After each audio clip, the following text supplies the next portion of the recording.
Book 1 == Chapter 1, 1. The Master said, Is it not pleasant to learn with a constant perseverance and application? 2. Is it not delightful to have friends coming from distant quarters? 3. Is he not a man of complete virtue, who feels no discomposure though men may take no note of him? Chapter 2. 1. The philosopher you said, they are few who, being filial and fraternal, are fond of offending against their superiors. There have been none, who, not liking to offend against their superiors, have been fond of stirring up confusion. 2. The superior man bends his attention to what is radical. That being established, all practical courses naturally grow up. Filial piety and fraternal submission, are they not the root of all benevolent actions? Chapter 3. The Master said, Fine words and an insinuating appearance are seldom associated with true virtue. Chapter 4. The philosopher Sang said, I daily examine myself on 3 points: whether, in transacting business for others, I may have been not faithful; whether, in intercourse with friends, I may have been not sincere; whether I may have not mastered and practiced the instructions of my teacher. Chapter 5. The Master said, To rule a country of 1,000 chariots, there must be reverent attention to business, and sincerity, economy in expenditure, and love for men, and the employment of the people at the proper seasons. Chapter 6. The Master said, A youth, when at home, should be filial, and, abroad, respectful to his elders. He should be earnest and truthful. He should overflow in love to all, and cultivate the friendship of the good. When he has time and opportunity, after the performance of these things, he should employ them in polite studies.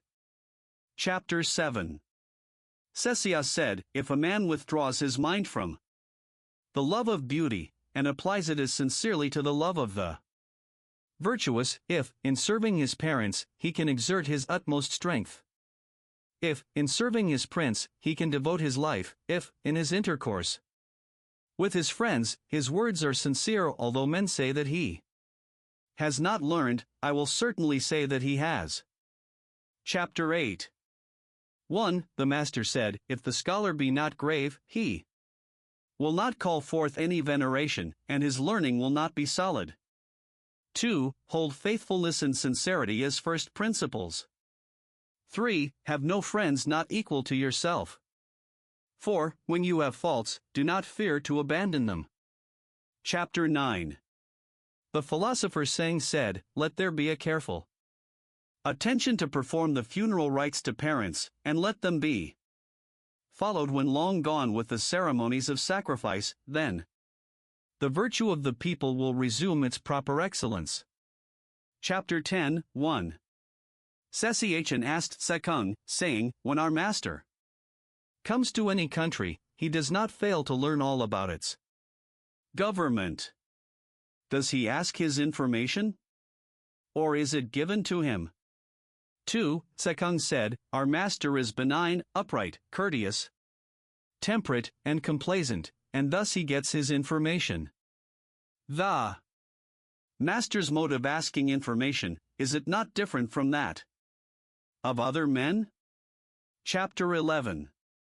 The Master said, While a man's father is alive, look at the bent of his will; when his father is dead, look at his conduct. If for 3 years he does not alter from the way of his father, he may be called filial. Chapter 12. 1. The philosopher you said, in practicing the rules of propriety, a natural ease is to be prized in the ways prescribed by the ancient kings. This is the excellent quality, and in things small and great we follow them. 2. Yet it is not to be observed in all cases. If one, knowing how such ease should be prized, manifests it, without regulating it, By the rules of propriety, this likewise is not to be done. Chapter 13. The philosopher you said, when agreements are made according to what is right, what is spoken can be made good. When respect is shown according to what is proper, one keeps far from shame and disgrace. When the parties upon whom a man leans are proper persons to be intimate with, he can make them his guides and masters. Chapter 14. The master said, he who aims to be a man of complete virtue in his food does not seek to gratify his appetite, nor in his dwelling place does he seek the appliances of ease. He is earnest in what he is doing, and careful in his speech. He frequents the company of men of principle that he may be rectified. Such a person may be said indeed to love to learn. Chapter 15. 1. Tse-kung said, what do you pronounce concerning the poor man who yet does not flatter, and the rich man who is not proud? The master replied, they will do, but they are not equal to him, who, though poor, is yet cheerful, and to him, who, though rich, loves the rules of propriety. 2. Tse-kung replied, it is said in the book of poetry, as you cut and then file, as you carve and then polish. The meaning is the same, I apprehend, as that which you have just expressed. 3. The master said, with one like Tsze, I can begin to talk about the odes. I told him one point, and he knew its proper sequence. Chapter 16. The master said, I will not be afflicted at men's not knowing me, I will be afflicted that I do not know men. Book 2 ====. Chapter 1. The master said, he who exercises government by means of his virtue may be compared to the North Polar Star, which keeps its place and all the stars turn towards it. Chapter 2.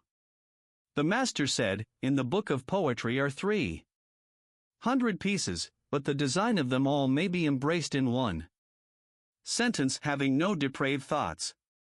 Chapter 3.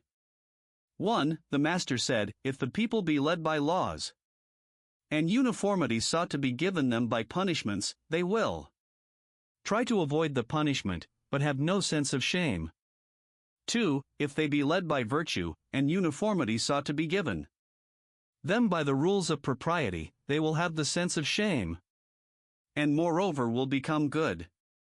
Chapter 4. 1. The master said, at 15, I had my mind bent on learning. 2. At 30, I stood firm. 3. At 40, I had no doubts.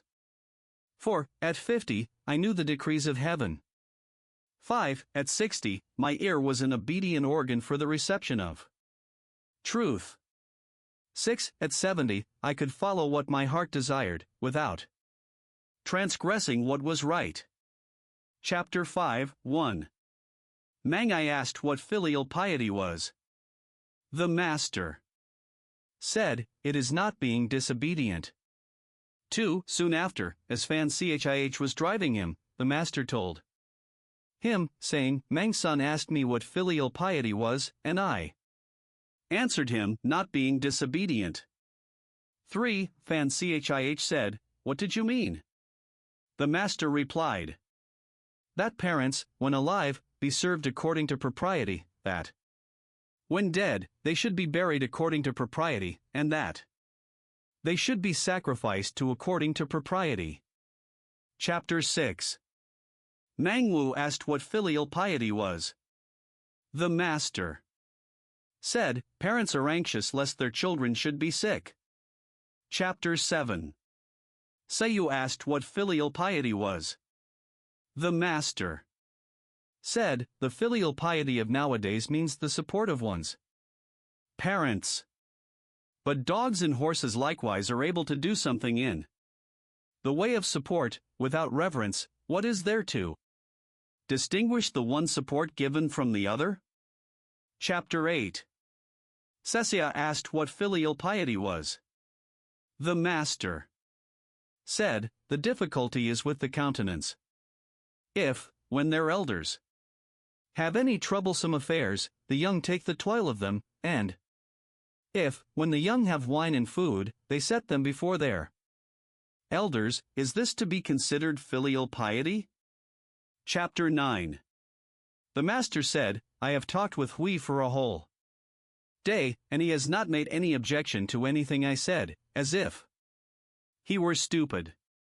He has retired, and I have examined his conduct when away from me, and found him able to illustrate my teachings. Hui, he is not stupid. Chapter 10, 1. The master said, see what a man does. 2. Mark his motives. 3. Examine in what things he rests. 4. How can a man conceal his character? 5. How can a man conceal his character? Chapter 11. The master said, if a man keeps cherishing his old knowledge so as continually to be acquiring new, he may be a teacher of others. Chapter 12. The master said, the accomplished scholar is not a utensil. Chapter 13. Sekong asked what constituted the superior man. The master said, he acts before he speaks, and afterwards speaks according to his actions. Chap. 14. The master said, the superior man is Catholic and no partisan.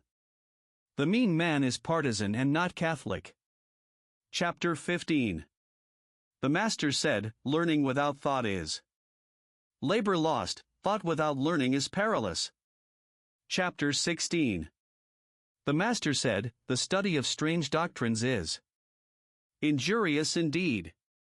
Chapter 17. The master said, shall I teach you what knowledge is? When you know a thing, to hold that you know it. And when you do not know a thing, to allow that you do not know it. This is knowledge. Chapter 17. 1. Sichang was learning with a view to official emolument. 2. The master said, hear much and put aside the points of which you stand in doubt, while you speak cautiously at the same time of the others, then you will afford few occasions for blame. See much and put aside the things which seem perilous, while you are cautious at the same time in carrying the others into practice. Then you will have few occasions for repentance. When one gives few occasions for blame in his words, and few occasions for repentance in his conduct, he is in the way to get emolument. Chapter 19. The Duke Ai asked, saying, what should be done in order to secure the submission of the people? Confucius replied, advance the upright and set aside the crooked, then the people will submit. Advance the crooked and set aside the upright, then the people will not submit. Chapter 20. Shi Kang asked how to cause the people to reverence their ruler, to be faithful to him, and to go on to nerve themselves to virtue. The master said, let him preside over them with gravity, then they will reverence him. Let him be filial and kind to all, then they will be faithful to him. Let him advance the good and teach the incompetent, then they will eagerly seek to be virtuous. Chapter 21. 1. Someone addressed Confucius, saying, Sir, why are you not engaged in the government? 2. The master said, what does the Shuqing say of filial piety? You are filial, you discharge your brotherly duties. These qualities are displayed in government. This then also constitutes the exercise of government. Why must there be that making one be in the government? Chapter 22. The master said, I do not know how a man without truthfulness is to get on. How can a large carriage be made to go without the crossbar for yoking the oxen to, or a small carriage without the arrangement for yoking the horses? Chapter 23. 1. Sechang asked whether the affairs of 10 ages after could be known. 2. Confucius said, the Yin dynasty followed the regulations of the Xia, wherein it took from or added to them may be known. The Zhao dynasty has followed the regulations of Yin, wherein it took from or added to them may be known. Some other may follow the Zhao, but though it should be at the distance of 100 ages, its affairs may be known. Chapter 24. 1. The Master said, for a man to sacrifice to a spirit which does not belong to him is flattery. 2. To see what is right and not to do it is want of courage. Book 3 == Chapter 1. Confucius said of the head of the Qi family, who had 8 rows of pantomimes in his area, if he can bear to do this, what may he not bear to do? Chapter 2. The 3 families used the Yung ode, while the vessels were being removed, at the conclusion of the sacrifice. The Master said, assisting are the princes, the Son of Heaven looks profound and grave. What application can these words have in the hall of the 3 families? Chapter 3. The Master said, if a man be without the virtues proper to humanity, what has he to do with the rights of propriety? If a man be without the virtues proper to humanity, what has he to do with music? Chapter 4. 1. Lin Fang asked what was the first thing to be attended to in ceremonies. 2. The Master said, a great question indeed. 3. In festive ceremonies, it is better to be sparing than extravagant. In the ceremonies of mourning, it is better that there be deep sorrow than a minute attention to observances. Chapter 5. The Master said, the rude tribes of the East and North have their princes, and are not like the states of our great land which are without them. Chapter 6. The chief of the Qi family was about to sacrifice to the Tai mountain. The Master said to Zanyu, can you not save him from this? He answered, I cannot. Confucius said, alas! Will you say that the Tai mountain is not so discerning as Lin Fang? Chapter 7.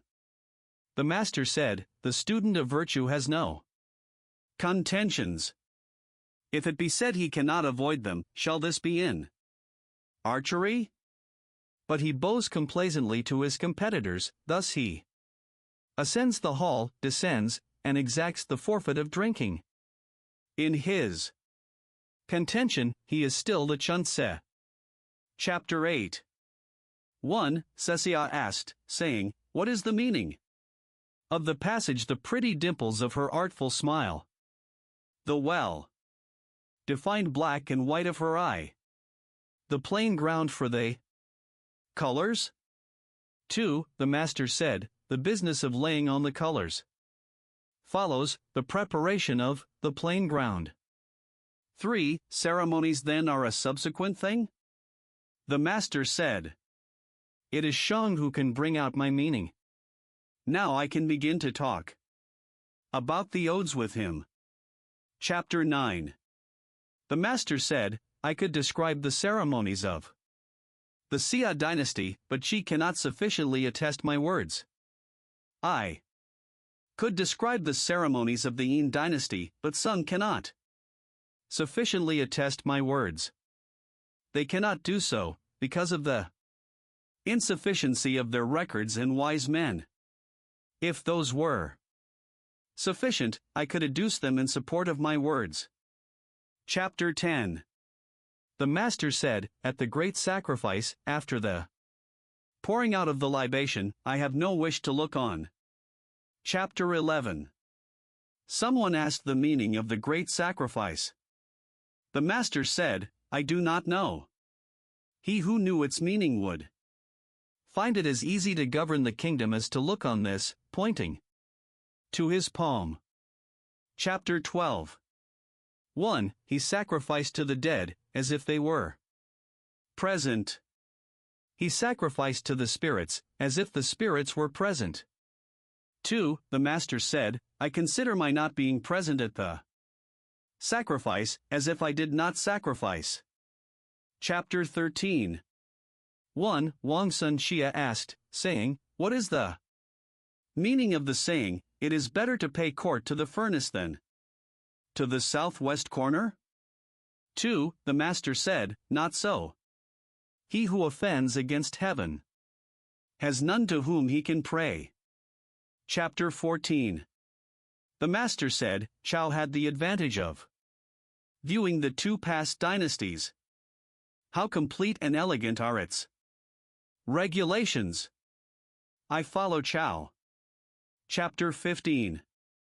The master, when he entered the grand temple, asked about everything. Someone said, Who will say that the son of the man of Chao knows the rules of propriety? He has entered the grand temple and asks about everything. The master heard the remark and said, This is a rule of propriety. Chapter 16. The master said, In archery it is not going through the leather which is the principal thing, because people's strength is not equal. This was the old way. Chapter 17. 1. Sekung wished to do away with the offering of a sheep connected with the inauguration of the first day of each month. 2. The master said, TSE, you love the sheep, I love the ceremony. Chapter 17.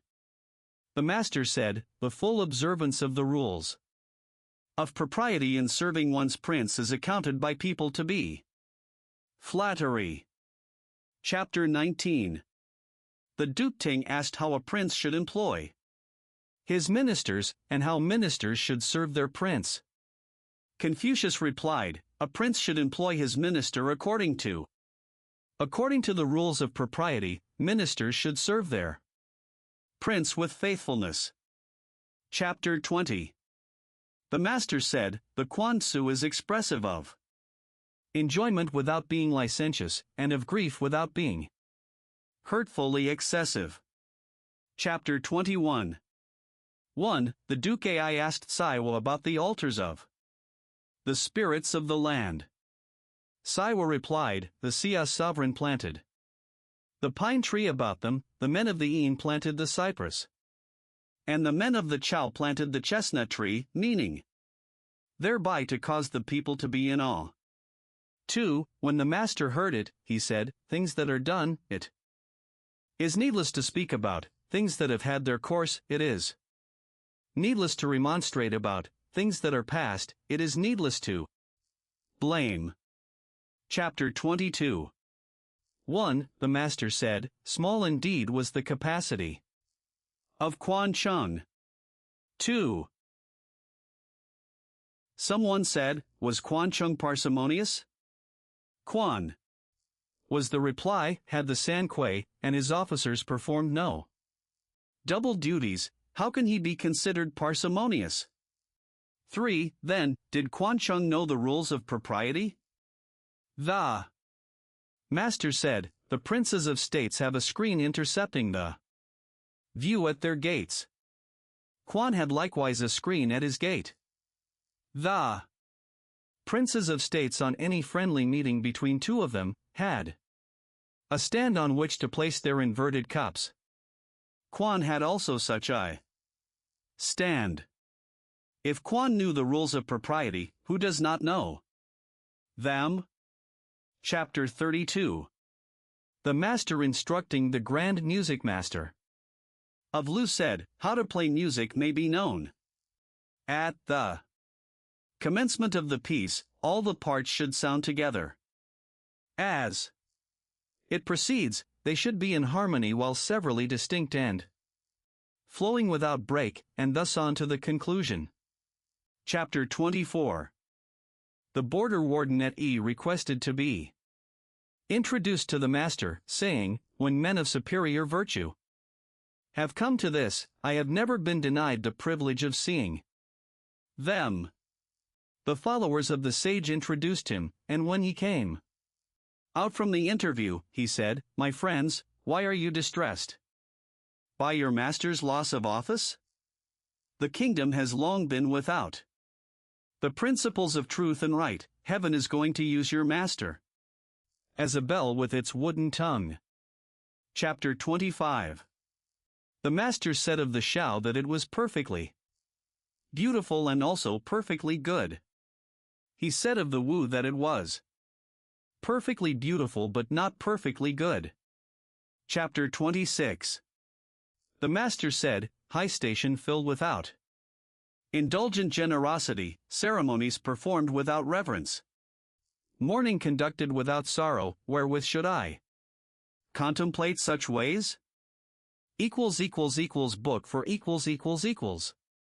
Chapter 1. The master said, "It is virtuous manners which constitute the excellence of a neighborhood. If a man in selecting a residence do not fix on one where such prevail, how can he be wise?" Chapter 2. The master said, "Those who are without virtue cannot abide long either in a condition of poverty and hardship, or in a condition of enjoyment. The virtuous rest in virtue, the wise desire virtue." Chapter 3. The master said, "It is only the truly virtuous man who can love, or who can hate, others." Chapter 4. The master said, "If the will be set on virtue, there will be no practice of wickedness." Chapter 5, 1. The master said, "Riches and honors are what men desire. If it cannot be obtained in the proper way, they should not be held. Poverty and meanness are what men dislike. If it cannot be avoided in the proper way, they should not be avoided." 2. If a superior man abandon virtue, how can he fulfill the requirements of that name? 3. The superior man does not, even for the space of a single meal, act contrary to virtue. In moments of haste, he cleaves to it. In seasons of danger, he cleaves to it. Chapter 6. 1. The master said, "I have not seen a person who loved virtue, or one who hated what was not virtuous. He who loved virtue would esteem nothing above it. He who hated what is not virtuous would practice virtue in such a way that he would not allow anything that is not virtuous to approach his person." 2. Is anyone able for one day to apply his strength to virtue? I have not seen the case in which his strength would be insufficient. 3. Should there possibly be any such case, I have not seen it. Chapter 7. The master said, "The faults of men are characteristic of the class to which they belong. By observing a man's faults, it may be known that he is virtuous." Chapter 8. The master said, "If a man in the morning hear the right way, he may die in the evening without regret." Chapter 9. The master said, "A scholar, whose mind is set on truth, and who is ashamed of bad clothes and bad food, is not fit to be discoursed with." Chapter 10. The master said, "The superior man, in the world, does not set his mind either for anything, or against anything. What is right he will follow." Chapter 11. The master said, "The superior man thinks of virtue. The small man thinks of comfort. The superior man thinks of the sanctions of law, the small man thinks of favors which he may receive." Chapter 12. The master said, "He who acts with a constant view to his own advantage will be much murmured against." Chapter 13. The master said, "If a prince is able to govern his kingdom with the complaisance proper to the rules of propriety, what difficulty will he have? If he cannot govern it with that complaisance, what has he to do with the rules of propriety?" Chapter 14. The master said, "A man should say, I am not Concerned that I have no place, I am concerned how I may fit myself for one. I am not concerned that I am not known, I seek to be worthy to be known. Chapter 15. 1. The Master said, Sean, my doctrine is that of an all-pervading unity. The disciple saying replied, Yes. 2. The Master went out, and the other disciples asked, saying, What do his words mean? Sang said, The doctrine of our Master is to be true to the principles of our nature and the benevolent exercise of them to others, this and nothing more. Chapter 16. The Master said, The mind of the superior man is conversant with righteousness, the mind of the mean man is conversant with gain. Chapter 17. The Master said, When we see men of worth, we should think of equaling them. When we see men of a contrary character, we should turn inwards and examine ourselves. Chapter 18. The Master said, In serving his parents, a son may remonstrate with them, but gently, when he sees that they do not incline to follow his advice, he shows an increased degree of reverence, but does not abandon his purpose, and should they punish him, he does not allow himself to murmur. Chapter 19. The Master said, While his parents are alive, the son may not go abroad to a distance. If he does go abroad, he must have a fixed place to which he goes. Chapter 20. The Master said, If the son for 3 years does not alter from the way of his father, he may be called filial. Chapter 21. The Master said, The years of parents may by no means not be kept in the memory, as an occasion at once for joy and for fear. Chapter 22. The Master said, The reason why the ancients did not readily give utterance to their words was that they feared lest their actions should not come up to them. Chapter 23. The Master said, The cautious seldom err. Chapter 24. The Master said, The superior man wishes to be slow in his speech and earnest in his conduct. Chapter 25. The Master said, Virtue is not left to stand alone. He who practices it will have neighbors. Chapter 26. Say you said, In serving a prince, frequent remonstrances lead to disgrace. Between friends, frequent reproofs make the friendship distant. Book 5 Chapter 1. The Master said of Kun Yi Chang that he might be wived, although he was put in bonds, he had not been guilty of any crime. Accordingly, he gave him his own daughter to wife. 2. Of Nan Young he said that if the country were well governed, he would not be out of office, and if it were ill governed, he would escape punishment and disgrace. He gave him the daughter of his own elder brother to wife. Chapter 2. The Master said of Tse-Chien, of superior virtue, Indeed is such a man. If there were not virtuous men in Lu, how could this man have acquired this character? Chapter 3.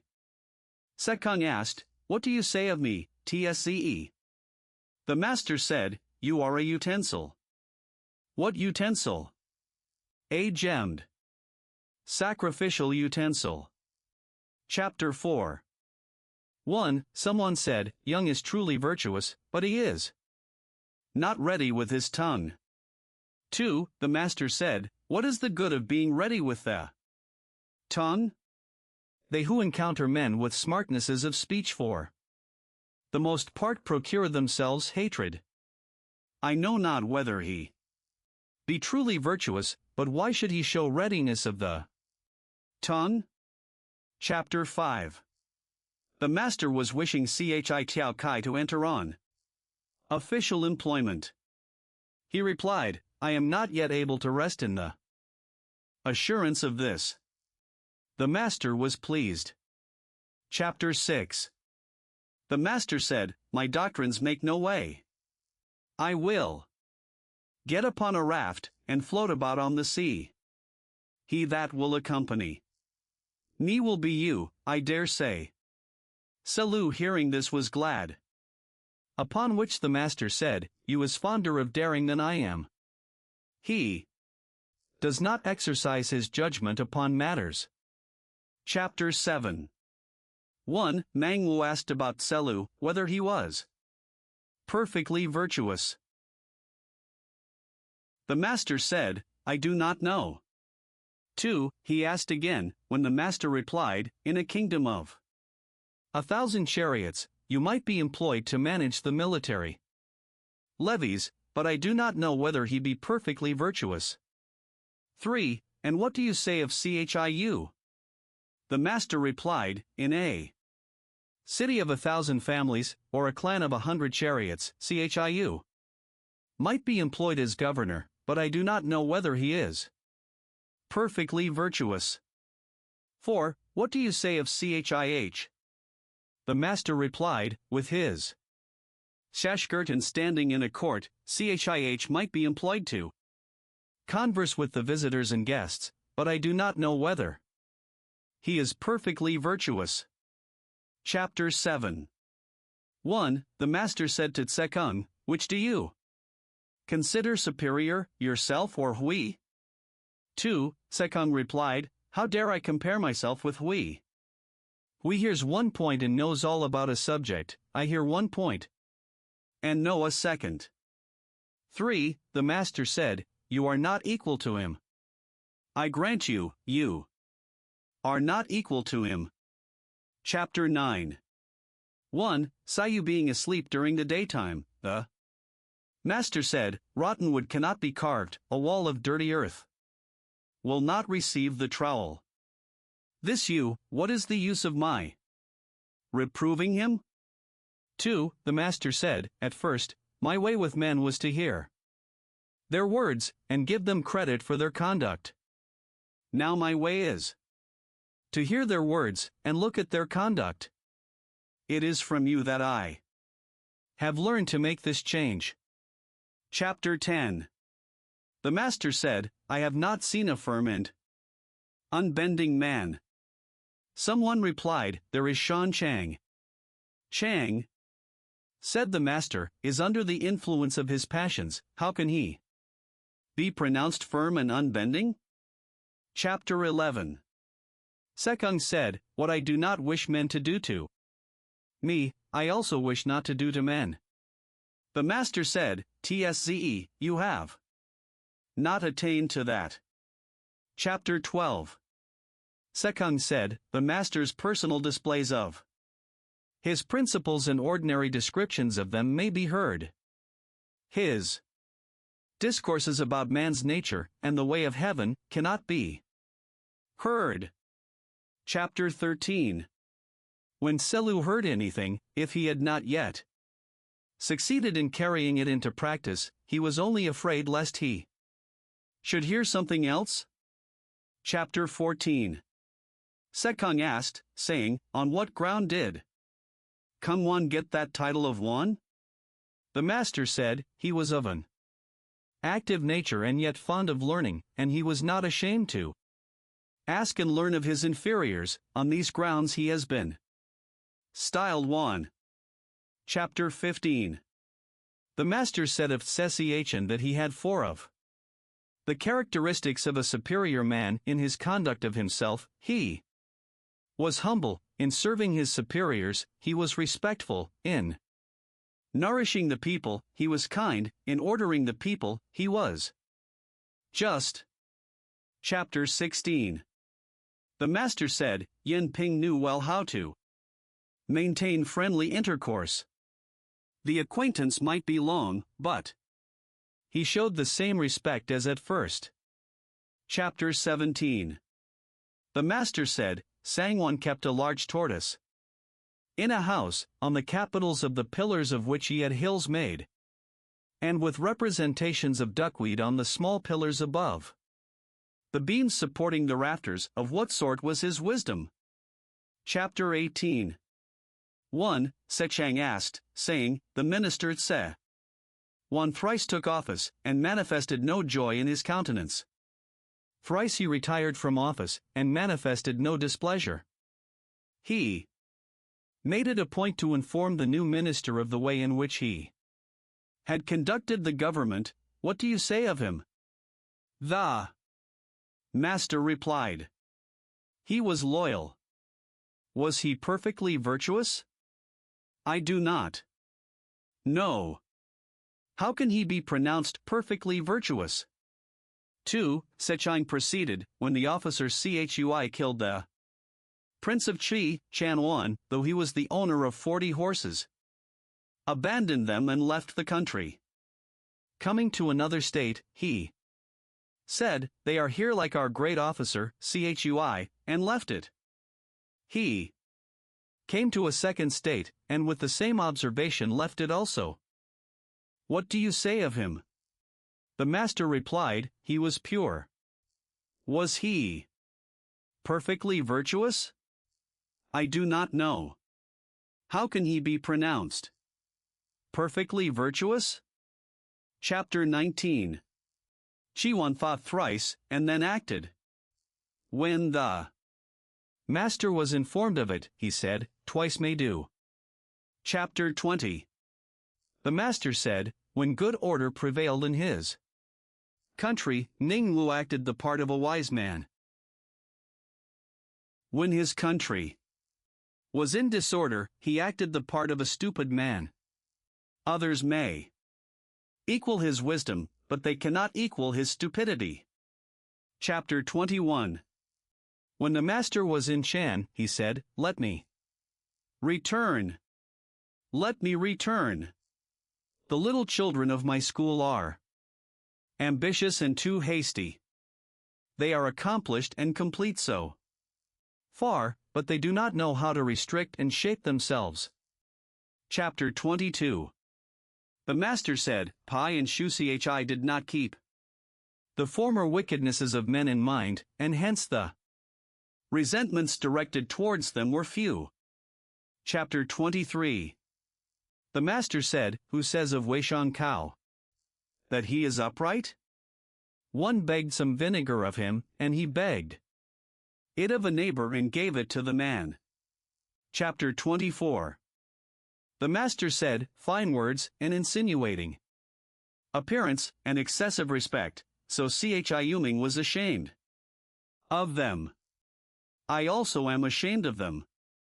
To conceal resentment against a person, and appear friendly with him, so Chi Yuming was ashamed of such conduct. I also am ashamed of it. Chapter 25. 1. Yen Yuan and Shi Lu being by his side, the master said to them, come, let each of you tell his wishes. 2. Tse Lu said, I should like, having chariots and horses, and light fur dresses, to share them with my friends, and though they should spoil them, I would not be displeased. 3. Yen Yuan said, I should like not to boast of my excellence, nor to make a display of my meritorious deeds.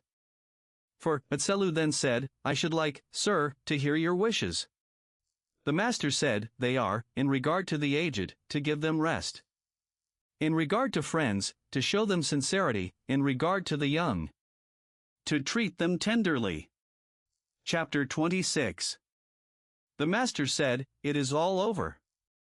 I have not yet seen one who could perceive his faults, and inwardly accuse himself. Chapter 27. The master said, in a hamlet of 10 families, there may be found one honorable and sincere as I am, but not so fond of learning. Book 6 ====. Chapter 1 1. The master said, there is young, he might occupy the place of a prince. 2. Chung Kong asked about Tsesang Patse. The master said, he may pass. He does not mind small matters. 3. Chung Kong said, if a man cherish in himself a reverential feeling of the necessity of attention to business, though he may be easy in small matters in his government of the people, that may be allowed. But if he cherish in himself that easy feeling, and also carry it out in his practice, is not such an easy mode of procedure excessive? For, the master said, Young's words are right. Chapter 2. The Duke Ai asked which of the disciples loved to learn. Confucius replied to him, there was Yen Hui, he loved to learn. He did not transfer his anger, he did not repeat a fault. Unfortunately, his appointed time was short and he died, and now there is not such another. I have not yet heard of anyone who loves to learn as he did. Chapter 3. 1. Sewa being employed on a mission to Qi. The disciple Zan requested grain for his mother. The master said, give her a fu. Yen requested more. Give her an yu, said the master. Yen gave her 5 ping. 2. The master said, when Chih was proceeding to Qi, he had fat horses to his carriage, and wore light furs. I have heard that a superior man helps the distressed, but does not add to the wealth of the rich. 3. Yuan Zi being made governor of his town by the master. He gave him 900 measures of grain, but Zi declined them. 4. The master said, do not decline them. May you not give them away in the neighborhoods, hamlets, towns, and villages? Chapter 4. The master, speaking of Chungkung, said, if the calf of a brindled cow be red and horned, although men may not wish to use it, would the spirits of the mountains and rivers put it aside? Chapter 5. The master said, such was Hui that for 3 months there would be nothing in his mind contrary to perfect virtue. The others may attain to this on some days or in some months, but nothing more. Chapter 6. Shi Kong asked about Chun Yu, whether he was fit to be employed as an officer of government. The master said, Yu is a man of decision, what difficulty would he find in being an officer of government? Kong asked, is Tzze fit to be employed as an officer of government, and was answered, Tzze is a man of intelligence, what difficulty would he find in being an officer of government? And to the same question about Chiu the master gave the same reply, saying, Chiu is a man of various ability. Chapter 7. The chief of the Qi family sent to ask Min Se Chen to be governor of Pai. Min Se Chen said, decline the offer. For me politely. If anyone come again to me with a second invitation, I shall be obliged to go and live on the banks of the 1. Chapter 8. Pagno being ill, the master went to ask for him. He took hold of his hand through the window, and said, it is killing him. It is the appointment of heaven, alas! That such a man should have such a sickness. That such a man should have such a sickness. Chapter 9. The master said, admirable indeed was the virtue of Hui.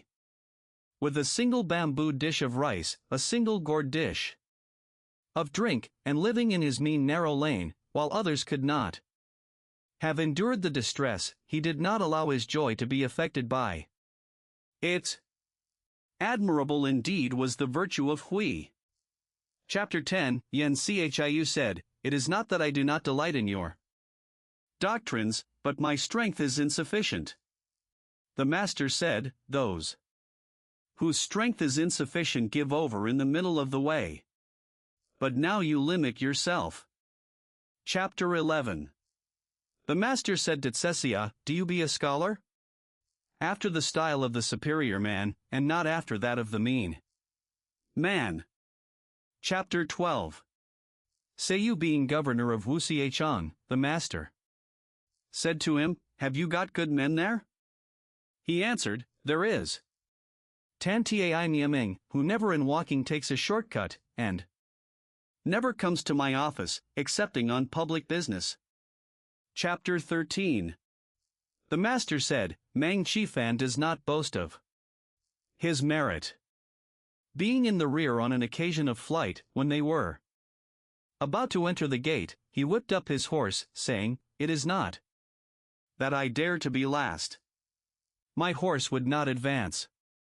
Chapter 14. The master said, without the specious speech of the litanies too and the beauty of the Prince Chow of Sung, it is difficult to escape in the present age. Chapter 15. The master said, Who can go out but by the door? How is it that men will not walk according to these ways? Chapter 16. The master said, Where the solid qualities are in excessive accomplishments, we have rusticity. Where the accomplishments are in excess of the solid qualities, we have the manners of a clerk. When the accomplishments and solid qualities are equally blended, we then have the man of virtue. Chapter 17. The master said, Man is born for uprightness. If a man lose his uprightness, and yet live, his escape from death is the effect of mere good fortune. Chapter 18. The master said, They who know the truth are not equal to those who love it, and they who love it are not equal to those who delight in it. Chapter 19. The master said, To those whose talents are above mediocrity, the highest subjects may be announced. To those who are below mediocrity, the highest subjects may not be announced. Chapter 20. Fan Chih asked what constituted wisdom. The master said, To give oneself earnestly to the duties due to men, and, while respecting spiritual beings, to keep aloof from them may be called wisdom. He asked about perfect virtue. The master said, The man of virtue makes the difficulty to be overcome his first business, and success only a subsequent consideration. This may be called perfect virtue. Chapter 21. The master said, The wise find pleasure in water. The virtuous find pleasure in hills. The wise are active, the virtuous are tranquil. The wise are joyful, the virtuous are long-lived. Chapter 22. The master said, She, by one change, would come to the state of Lu. Lu, by one change, would come to a state where true principles predominated. Chapter 23. The master said, A cornered vessel without corners, a strange cornered vessel. A strange cornered vessel. Chapter 24. Saiwa asked, saying, A benevolent man, though it be told him, There is a man in the well, will go in after him, I suppose. Confucius said, Why should he do so? A superior man may be made to go to the well, but he cannot be made to go down into it. He may be imposed upon, but he cannot be fooled. Chapter 25. The master said, The superior man, extensively studying all learning, and keeping himself under the restraint of the rules of propriety, may thus likewise not overstep what is right. Chapter 26. The master having visited Nanse, Selu was displeased, on which the master swore, saying, Wherein I have done improperly, may heaven reject me, may heaven reject me. Chapter 27. The master said, Perfect is the virtue which is according to the constant mean. Rare for a long time has been its practice among the people. Chapter 28. 1. Sekung said, Suppose the case of a man extensively conferring benefits on the people, and able to assist all. What would you say of him? Might he be called perfectly virtuous? The master said, Why speak only of virtue in connection with him? must he not have the qualities of a sage? Even Yao and Shun were still solicitous about this. 2. Now the man of perfect virtue, wishing to be established himself, seeks also to establish others, wishing to be enlarged himself, he seeks also to enlarge others. 3. To be able to judge of others by what is nigh in ourselves. This may be called the art of virtue. Book 7 == Chapter 1. The Master said, a transmitter and not a maker.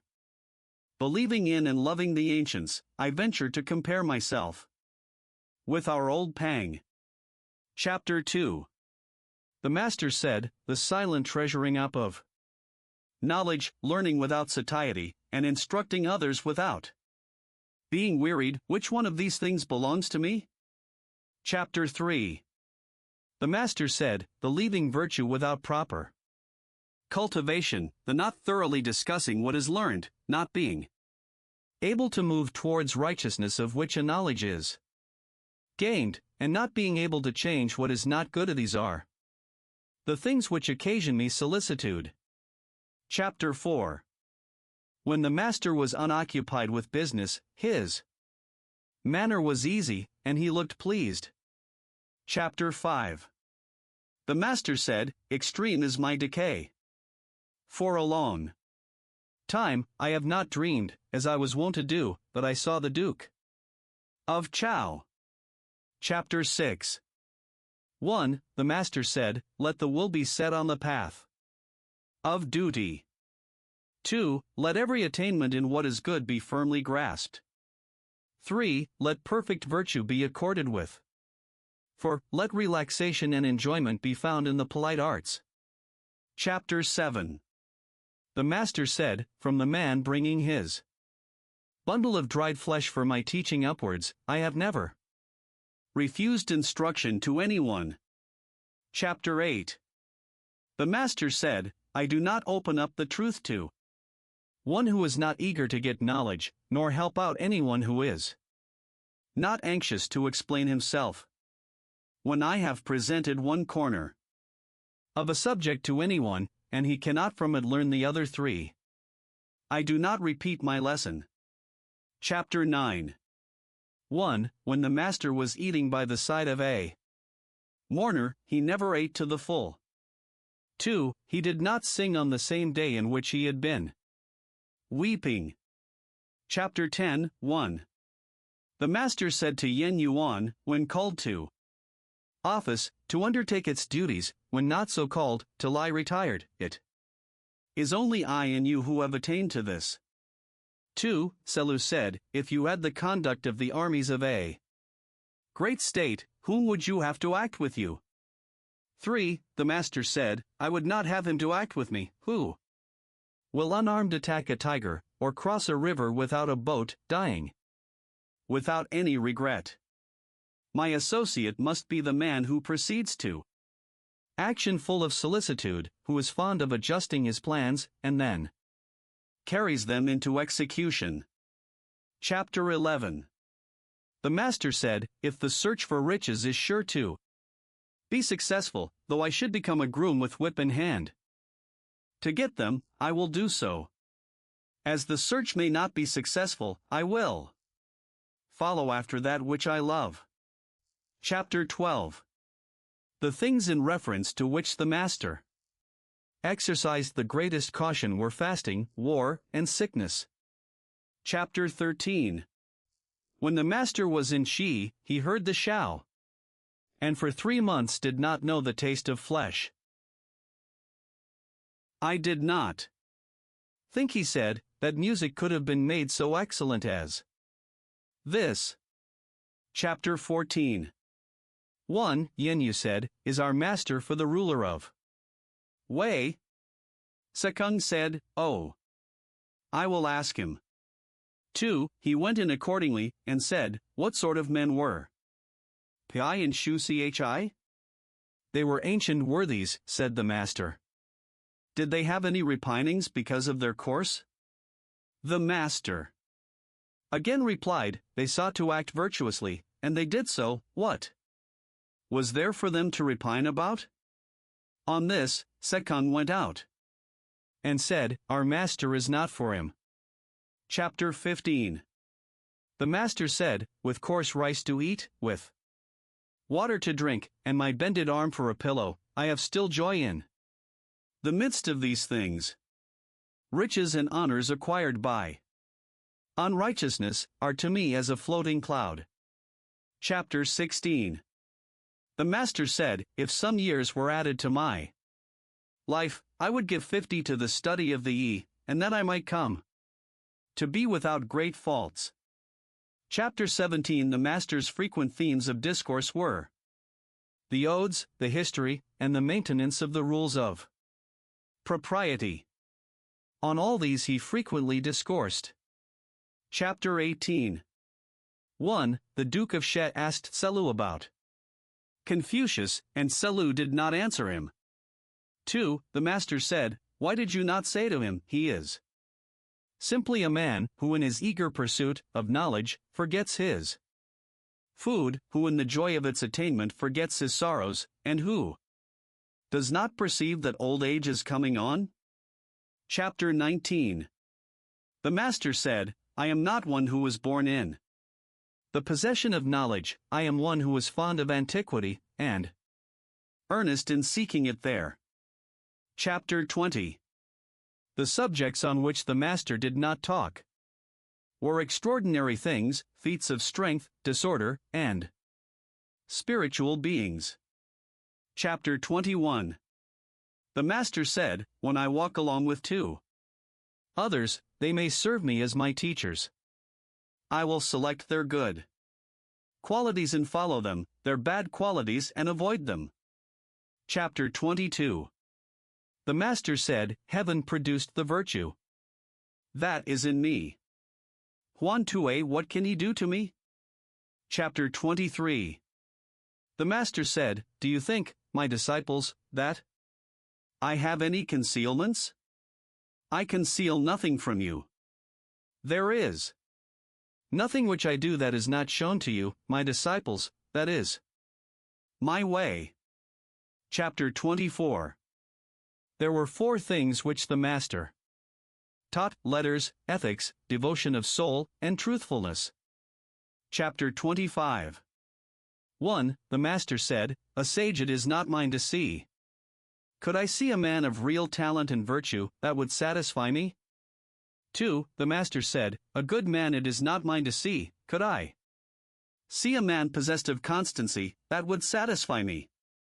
3. Having not and yet affecting to have, empty and yet affecting to be full, straitened and yet affecting to be at ease, it is difficult with such characteristics to have constancy.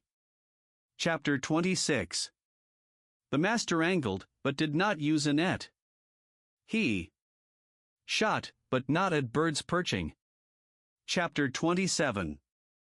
The master said, There may be those who act without knowing why. I do not do so. Hearing much and selecting what is good and following it, seeing much and keeping it in memory, or this is the second style of knowledge. Chapter 28. 1. It was difficult to talk, profitably and reputably, with the people of Huxiang, and a lad of that place. Having had an interview with the master, the disciples doubted. 2. The master said, I admit people's approach to me without committing myself as to what they may do when they have retired. Why must one be so severe? If a man purify himself to wait upon me, I receive him so purified, without guaranteeing his past conduct. Chapter 29. The master said, Is virtue a thing remote? I wish to be virtuous, and lo, virtue is at hand. Chapter 30. 1. The minister of crime of Chan asked whether the Duke Chao knew propriety, and Confucius said, he knew propriety. 2. Confucius having retired, the minister bowed to Wu Ma Chi to come forward, and said, I have heard that the superior man is not a partisan. May the superior man be a partisan also? The prince married a daughter of the house of Wu, of the same surname with himself, and called her the elder Tsai of Wu. If the prince knew propriety, who does not know it? 3. Wu Machi reported these remarks, and the master said, I am fortunate. If I have any errors, people are sure to know them. Chapter 31. When the master was in company with a person who was singing, if he sang well, he would make him repeat the song, while he accompanied it with his own voice. Chapter 32. The master said, in letters I am perhaps equal to other men, but the character of the superior man, carrying out in his conduct what he professes, is what I have not yet attained to. Chapter 33. The master said, the sage and the man of perfect virtue, how dare I rank myself with them? It may simply be said of me, that I strive to become such without satiety, and teach others without weariness. Confucius said, this is just what we, the disciples, cannot imitate you in. Chapter 34. The master being very sick, Selu asked leave to pray for him. He said, may such a thing be done? Selu replied, it may. In the eulogies it is said, prayer has been made for thee to the spirits of the upper and lower worlds. The master said, my praying has been for a long time. Chapter 35. The master said, extravagance leads to insubordination, and parsimony to meanness. It is better to be mean than to be insubordinate. Chapter 36. The master said, the superior man is satisfied and composed, the mean man is always full of distress. Chapter 37. The master was mild, and yet dignified, majestic, and yet not fierce, respectful, and yet easy. Book 8 == Chapter 1. The master said, Taipa may be said to have reached the highest point of virtuous action. Thrice he declined the kingdom, and the people in ignorance of his motives could not express their approbation of his conduct. Chapter 2. 1. The master said, respectfulness, without the rules of propriety, becomes laborious bustle, carefulness, without the rules of propriety, becomes timidity, boldness, without the rules of propriety, becomes insubordination, straightforwardness. Without the rules of propriety, becomes rudeness. 2. When those who are in high stations perform well all their duties to their relations, the people are aroused to virtue. When old friends are not neglected by them, the people are preserved from meanness. Chapter 3. The philosopher sang being ill, he called to him the disciples of his school, and said, uncover my feet, uncover my hands. It is said in the book of poetry, we should be apprehensive and cautious, as if on the brink of a deep gulf, as if treading on thin ice, and so have I been. Now and hereafter, I know my escape from all injury to my person, O ye, my little children. Chapter 4. 1. The philosopher sang being ill, Meng Chang went to ask how he was. 2. Sang said to him, when a bird is about to die, its notes are mournful, when a man is about to die, his words are good. 3. There are 3 principles of conduct which the man of high rank should consider specially important, that in his deportment and manner he keep from violence and heedlessness, that in regulating his countenance he keep near to sincerity, and that in his words and tones he keep far from lowness and impropriety. As to such matters as attending to the sacrificial vessels, there are the proper officers for them. Chapter 5. The philosopher sang said, gifted with ability, and yet putting questions to those who were not so, possessed of much and yet putting questions to those possessed of little, having, as though he had not, full, and yet counting himself as empty. Offended against, and yet entering into no altercation, formerly I had a friend who pursued this style of conduct. Chapter 6. The philosopher saying said, suppose that there is an individual who can be entrusted with the charge of a young orphan prince, and can be commissioned with authority over a state of 100 li, and whom no emergency however great can drive from his principles. Is such a man a superior man? He is a superior man indeed. Chapter 7. 1. The philosopher saying said, the officer may not be without breadth of mind and vigorous endurance. His burden is heavy and his course is long. 2. Perfect virtue is the burden which he considers it is his to sustain. Is it not heavy? Only with death does his course stop. Is it not long? Chapter 8. 1. The master said, it is by the odes that the mind is aroused. 2. It is by the rules of propriety that the character is established. 3. It is from music that the finish is received. Chapter 9. The master said, the people may be made to follow a path of action, but they may not be made to understand it. Chapter 10. The master said, the man who is fond of daring and is dissatisfied with poverty will proceed to insubordination. So will the man who is not virtuous, when you carry your dislike of him to an extreme. Chapter 11.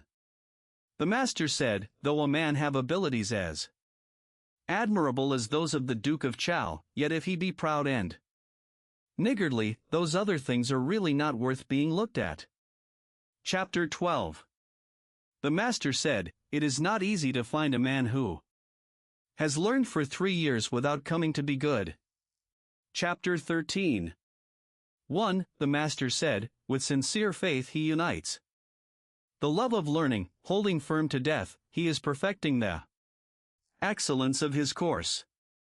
2. Such an one will not enter a tottering state, nor dwell in a disorganized one. When right principles of government prevail in the kingdom, he will show himself. When they are prostrated, he will keep concealed.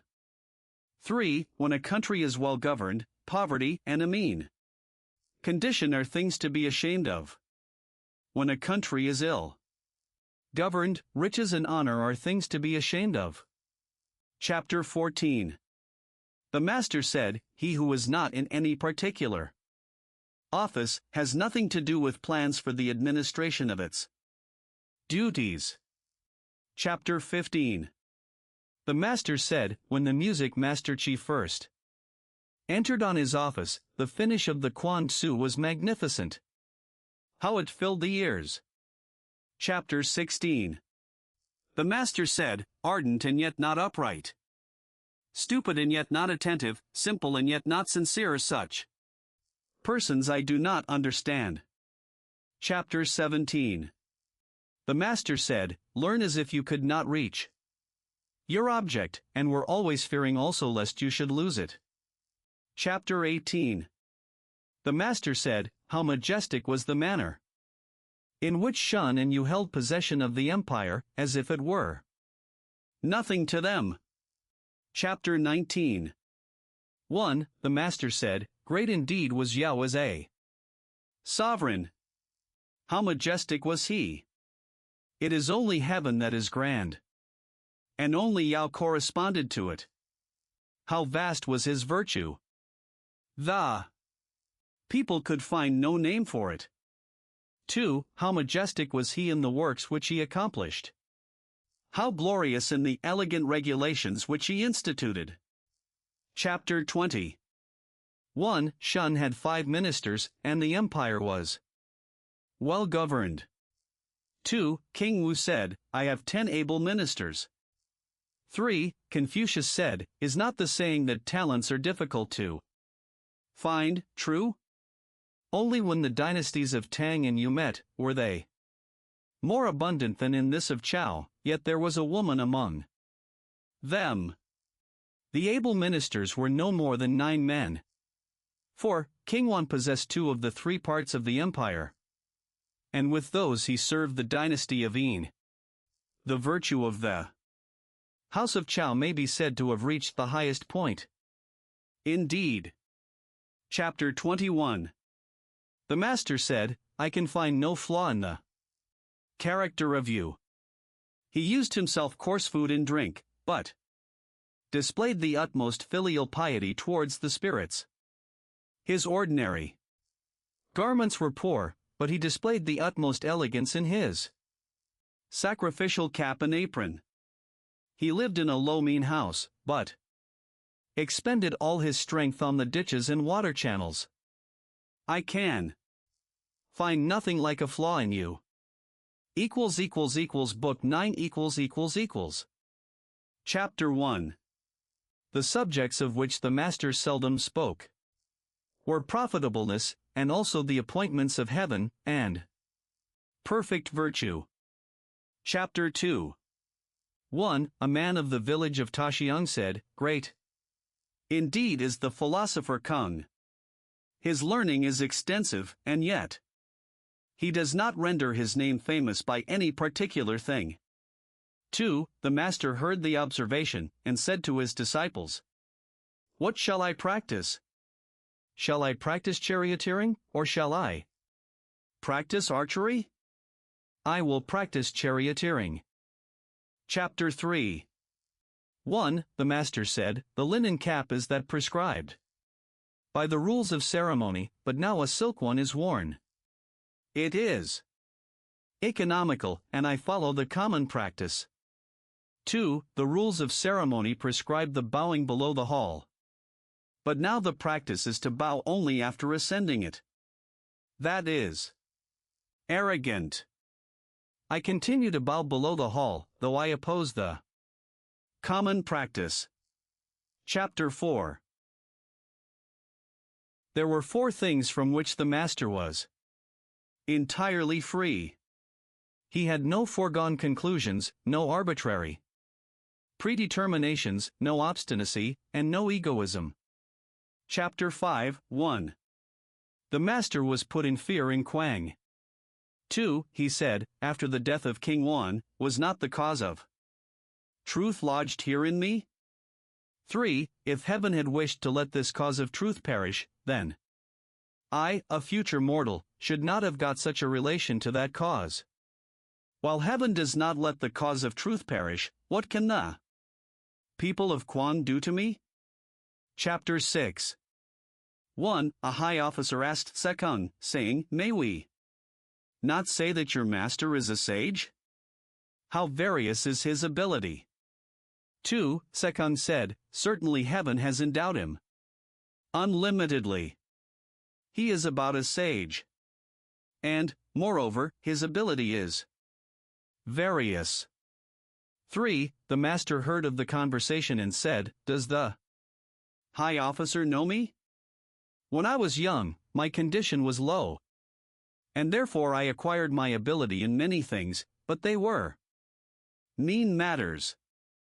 Must the superior man have such variety of ability? He does not need variety of ability. For, Lao said, the master said, having no official employment, I acquired many arts. Chapter 7. The master said, Am I indeed possessed of knowledge? I am not knowing. But if a mean person, who appears quite empty like, ask anything of me, I set it forth from one end to the other, and exhaust it. Chapter 8. The master said, The Fong bird does not come. The river sends forth no map, it is all over with me. Chapter 9. When the master saw a person in a morning dress, or anyone with the cap and upper and lower garments of full dress, or a blind person, on observing them approaching, though they were younger than himself, he would rise up, and if he had to pass by them, he would do so hastily. Chapter 10. 1. Yen Yuan, in admiration of the master's doctrines, sighed and said, I looked up to them, and they seemed to become more high. I tried to penetrate them, and they seemed to become more firm. I looked at them before me, and suddenly they seemed to be behind. 2. The master, by orderly method, skillfully leads men on. He enlarged my mind with learning, and taught me the restraints of propriety. 3. When I wish to give over the study of his doctrines, I cannot do so, and having exerted all my ability, there seems something to stand right up before me, but though I wish to follow and lay hold of it, I really find no way to do so. Chapter 11. 1. The master being very ill, Salu wished the disciples to act as ministers to him. 2. During a remission of his illness, he said, Long has the conduct of you been deceitful, by pretending to have ministers when I have them not. Whom should I impose upon? Should I impose upon heaven? 3. Moreover, than that I should die in the hands of ministers, is it not better that I should die in the hands of you, my disciples? And though I may not get a great burial, shall I die upon the road? Chapter 12. Sekung said, There is a beautiful gem here. Should I lay it up in a case and keep it? Or should I seek for a good price and sell it? The master said, Sell it. Sell it. But I would wait for one to offer the price. Chapter 13. 1. The master was wishing to go and live among the 9 wild tribes of the East. 2. Someone said, They are rude. How can you do such a thing? The master said, If a superior man dwelt among them, what rudeness would there be? Chapter 14. The master said, I returned from Waitaloo, and then the music was reformed, and the pieces in the royal songs and praise songs all found their proper places. Chapter 15. The master said, Abroad, to serve the high ministers and nobles, at home, to serve one's father and elder brothers, in all duties to the dead, not to dare not to exert one's self, and not to be overcome of wine. Which one of these things do I attain to? Chapter 16. The master, standing by a stream, said, It passes on just like this, not ceasing day or night. Chapter 17. The master said, I have not seen one who loves virtue as he loves beauty. Chapter 18. The master said, The prosecution of learning may be compared to what may happen in raising a mound. If there want but one basket of earth to complete the work, and I stop, the stopping is my own work. It may be compared to throwing down the earth on the level ground. Though but one basketful is thrown at a time, the advancing with it is my own going forward. Chapter 19. The master said, Never flagging when I set forth anything to him, that is Hui. Chapter 20. The master said of Yen Yuan, Alas! I saw his constant advance. I never saw him stop in his progress. Chapter 21. The master said, There are cases in which the blade springs, but the plant does not go on to flower. There are cases where it flowers, but no fruit is subsequently produced. Chapter 22. The master said, A youth is to be regarded with respect. How do we know that his future will not be equal to our present? If he reached the age of 40 or 50, and has not made himself heard of, then indeed he will not be worth being regarded with respect. Chapter 25. The master said, Can men refuse to assent to the words of strict admonition? But it is reforming the conduct because of them which is valuable. Can men refuse to be pleased with words Of gentle advice? But it is unfolding their aim which is valuable. If a man be pleased with these words, but does not unfold their aim, and assents to those, but does not reform his conduct, I can really do nothing with him. Chapter 24. The Master said, hold faithfulness and sincerity as first principles. Have no friends not equal to yourself. When you have faults, do not fear to abandon them. Chapter 25. The Master said, the commander of the forces of a large state may be carried off, but the will of even a common man cannot be taken from him. Chapter 26. One, the Master said, dressed himself in a tattered robe quilted with hemp, yet standing by the side of men dressed in furs, and not ashamed. It is you who is equal to this. 2. He dislikes none, he covets nothing, what can he do but what is good? 3. Tselu kept continually repeating these words of the ode. When the Master said, those things are by no means sufficient to constitute perfect excellence. Chapter 27. The Master said, when the year becomes cold, then we know how the pine and the cypress are the last to lose their leaves. Chapter 28. The Master said, the wise are free from perplexities, the virtuous from anxiety, and the bold from fear. Chapter 29. The Master said, there are some with whom we may study in common, but we shall find them unable to go alone with us to principles.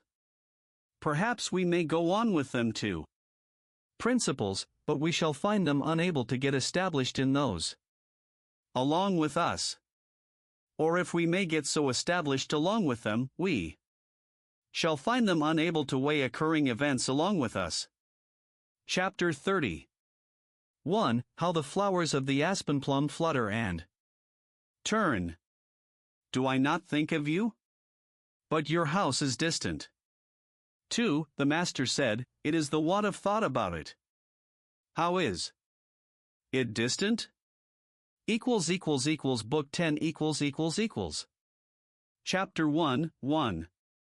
Confucius, in his village, looked simple and sincere, and as if he were not able to speak.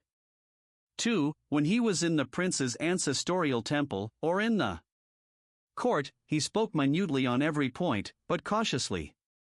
Chapter 2. 1. When he was waiting at court, in speaking with the great officers of the lower grade, he spake freely, but in a straightforward manner. In speaking with those of the higher grade, he did so blandly, but precisely. 2. When the ruler was present, his manner displayed respectful uneasiness, it was grave, but self-possessed. Chapter 3. 1. When the prince called him to employ him in the reception of a visitor, his countenance appeared to change, and his legs to move forward with difficulty. 2. He inclined himself to the other officers among whom he stood, moving his left or right arm, as their position required, but keeping the skirts of his robe before and behind evenly adjusted. 3. He hastened forward, with his arms like the wings of a bird. 4. When the guest had retired, he would report to the prince, the visitor is not turning round any more. Chapter 4. 1. When he entered the palace gate, he seemed to bend his body, as if it were not sufficient to admit him.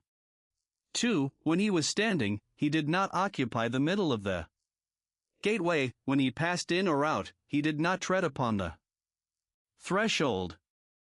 3. When he was passing the vacant place of the prince, his countenance appeared to change, and his legs to bend under him, and his words came as if he hardly had breath to utter them. 4. He ascended the reception hall, holding up his robe with both his hands, and his body bent, holding in his breath also, as if he dared not breathe. 5. When he came out from the audience, as soon as he had descended one step, he began to relax his countenance, and had a satisfied look. When he had got to the bottom of the steps, he advanced rapidly to his place, with his arms like wings, and on occupying it, his manner still showed respectful uneasiness. Chapter 5:1.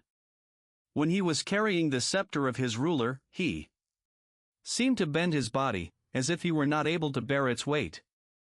He did not hold it higher than the position of the hands in making a bow, nor lower than their position in giving anything to another. His countenance seemed to change and look apprehensive, and he dragged his feet along as if they were held by something to the ground.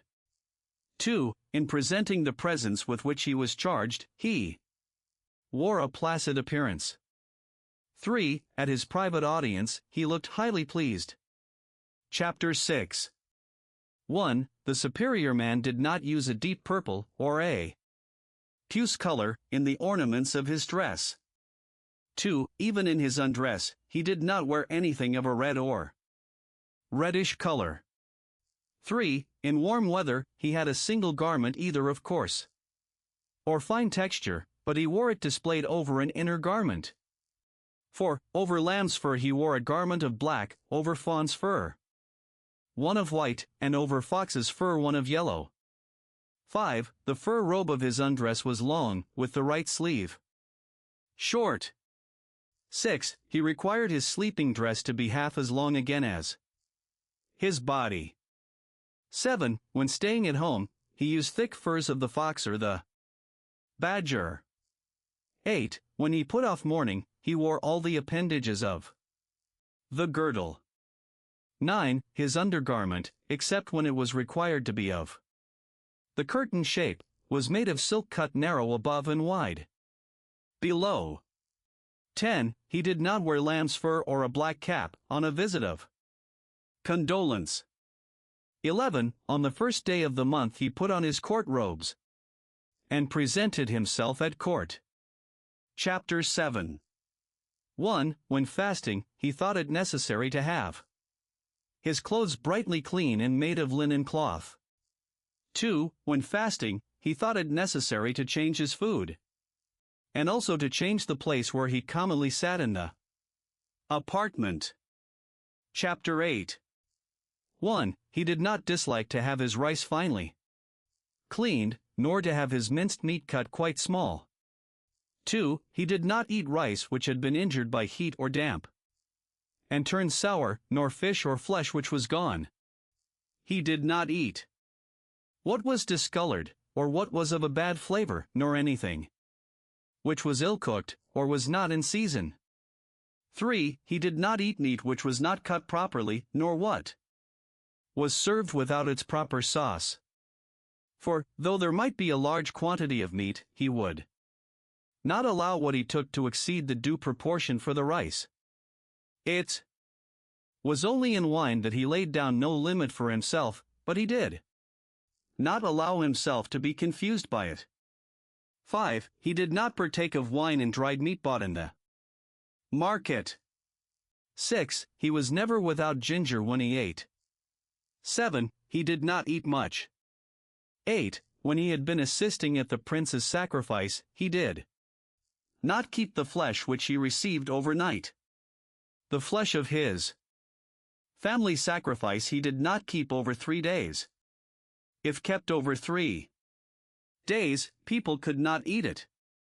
9. When eating, he did not converse. When in bed, he did not speak. 10. Although his food might be coarse rice and vegetable soup, he would offer a little of it in sacrifice with a grave, respectful air. Chapter 9. If his mat was not straight, he did not sit on it. Chapter 10:1. When the villagers were drinking together, on those who carried staffs going out, he went out immediately after. 2. When the villagers were going through their ceremonies to drive away pestilential influences, he put on his court robes and stood on the eastern steps. Chapter 11.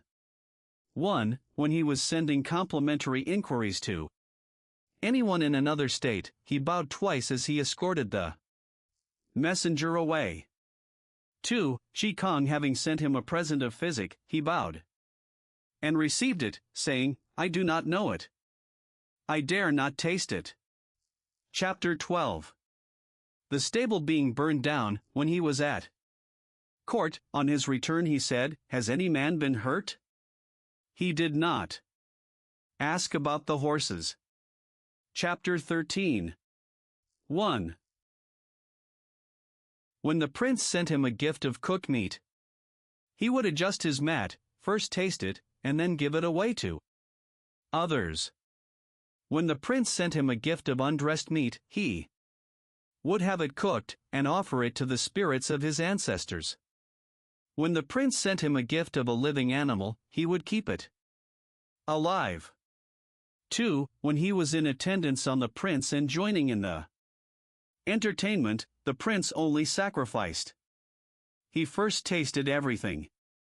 3. When he was ill and the prince came to visit him, he had his head to the east, made his court robes be spread over him, and drew his girdle across them. 4. When the prince's order called him, without waiting for his carriage to be yoked, he went at once. Chapter 14. When he entered the ancestral temple of the state, he asked about everything. Chapter 15. 1. When any of his friends died, if he had no relations who could be depended on for the necessary offices, he would say, I will bury him. 2. When a friend sent him a present, though it might be a carriage and horses, he did not bow. 3. The only present for which he bowed was that of the flesh of sacrifice. Chapter 16. 1. In bed, he did not lie like a corpse. At home, he did not put on any formal deportment. 2. When he saw anyone in a morning dress, though it might be an acquaintance, he would change countenance. When he saw anyone wearing the cap of full dress, or a blind person, though he might be in his undress, he would salute them in a ceremonious manner. 3. To any person in mourning he bowed forward to the crossbar of his carriage, he bowed in the same way to anyone bearing the tables of population. 4. When he was at an entertainment where there was an abundance of provisions set before him, he would change countenance and rise up. 5. On a sudden clap of thunder, or a violent wind, he would change countenance. Chapter 17. 1. When he was about to mount his carriage, he would stand straight, holding the cord. 2. When he was in the carriage, he did not turn his head quite round, he did not talk hastily, he did not point with his hands. Chapter 18. 1. Seeing the countenance, it instantly rises. It flies round, and by and by settles. 2. The master said, There is the hen pheasant on the hill bridge. At its season. At its season. Selu made a motion to it. Thrice it smelt him and then rose. Book 11 Chapter 1, 1. The master said, The men of former times, in the matters of ceremonies and music were rustics, it is said, while the men of these latter times, in ceremonies and music, are accomplished gentlemen. 2. If I have occasion to use those things, I follow the men of former times. Chapter 2. 1. The master said, Of those who were with me in Chan and Tsai, there are none to be found to enter my door. 2. Distinguished for their virtuous principles and practice. There were Yen Yuan, Min Sesiachian, Zan Pinyo, and Chung Kung. For their ability in speech, Saiwa and Sekung, for their admonies. Tradive talents, Zanyu and Chi Lu, for their literary acquirements. Seiyu and Sesia. Chapter 3. The master said, We gives me no assistance. There is nothing that I say in which he does not delight. Chapter 4. The master said, "Filial indeed is min session." Other people say nothing of him different from the report of his parents and brothers. Chapter 5. Nan Young was frequently repeating the lines about a white scepter stone. Confucius gave him the daughter of his elder brother to wife. Chapter 6. Shi Kong asked which of the disciples loved to learn. Confucius replied to him, there was Yen Hui, he loved to learn.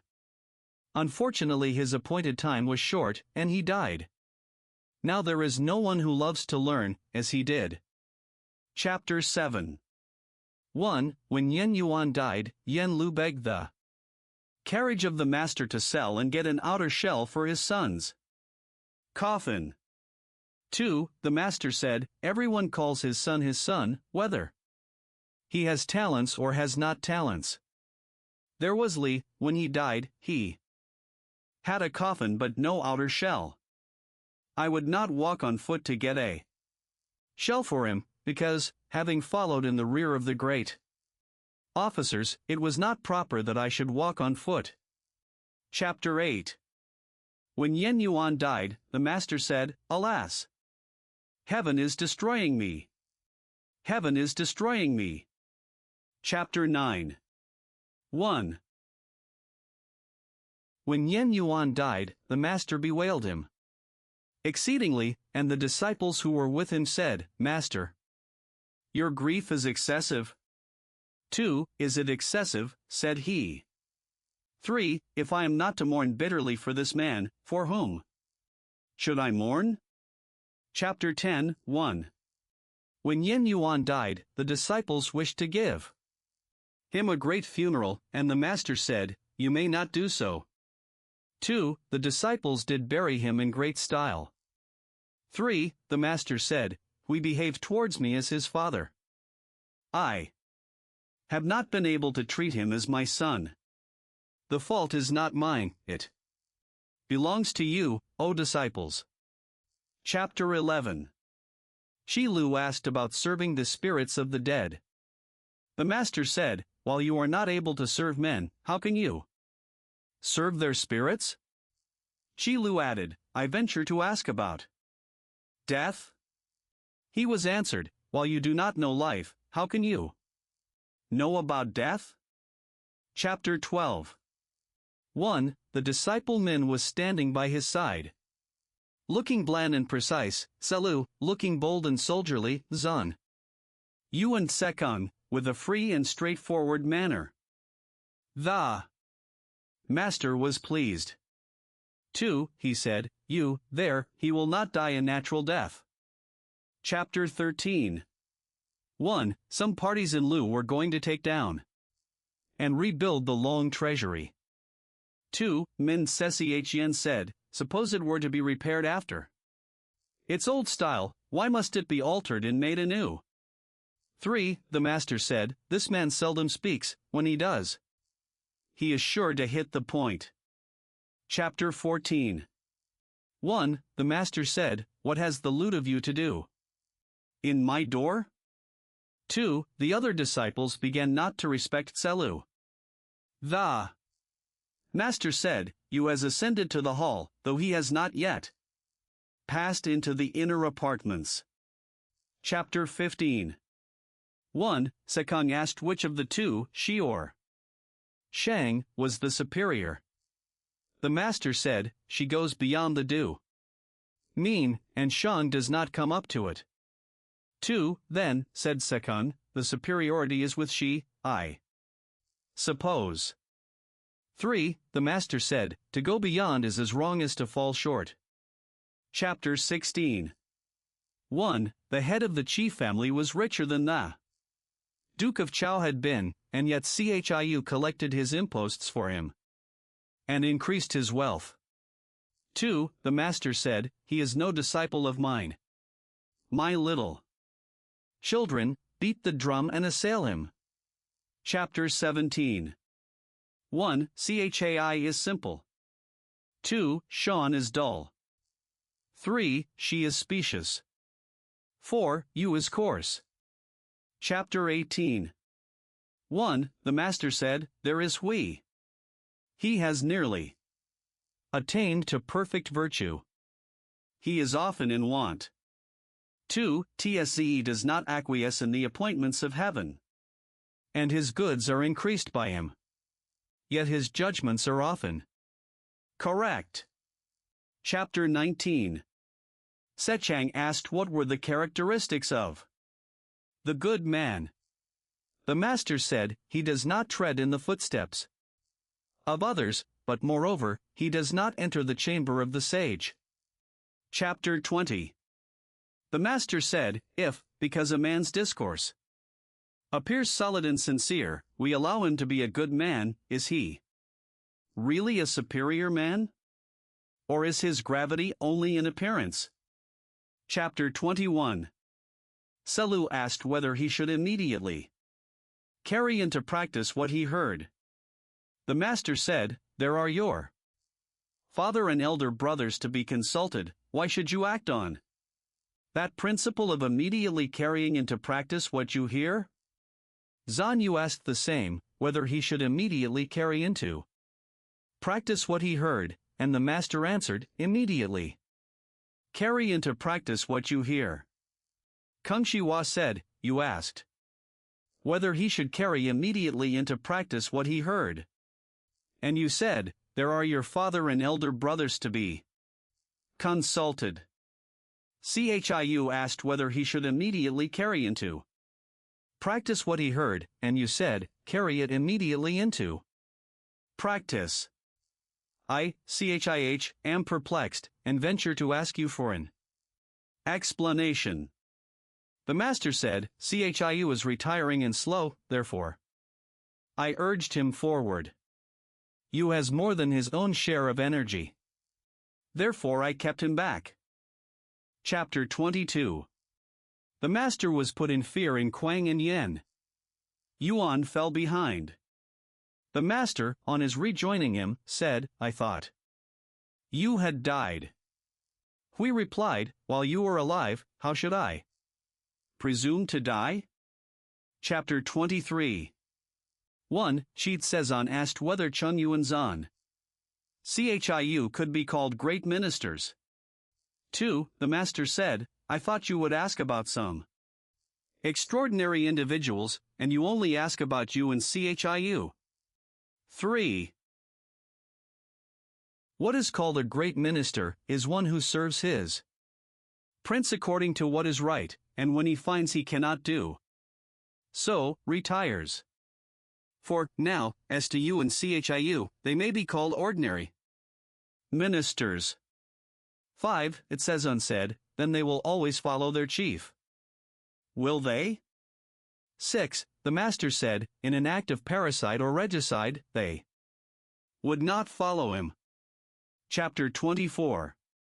1. Tselu got Sekao appointed governor of Pai. 2. The Master said, you are injuring a man's son. 3. Tselu said, there are, common people and officers.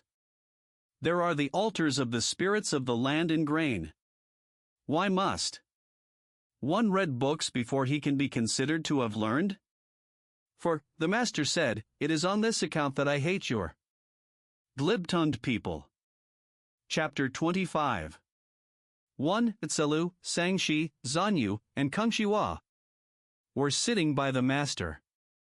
2. He said to them, though I am a day or so older than you, do not think of that.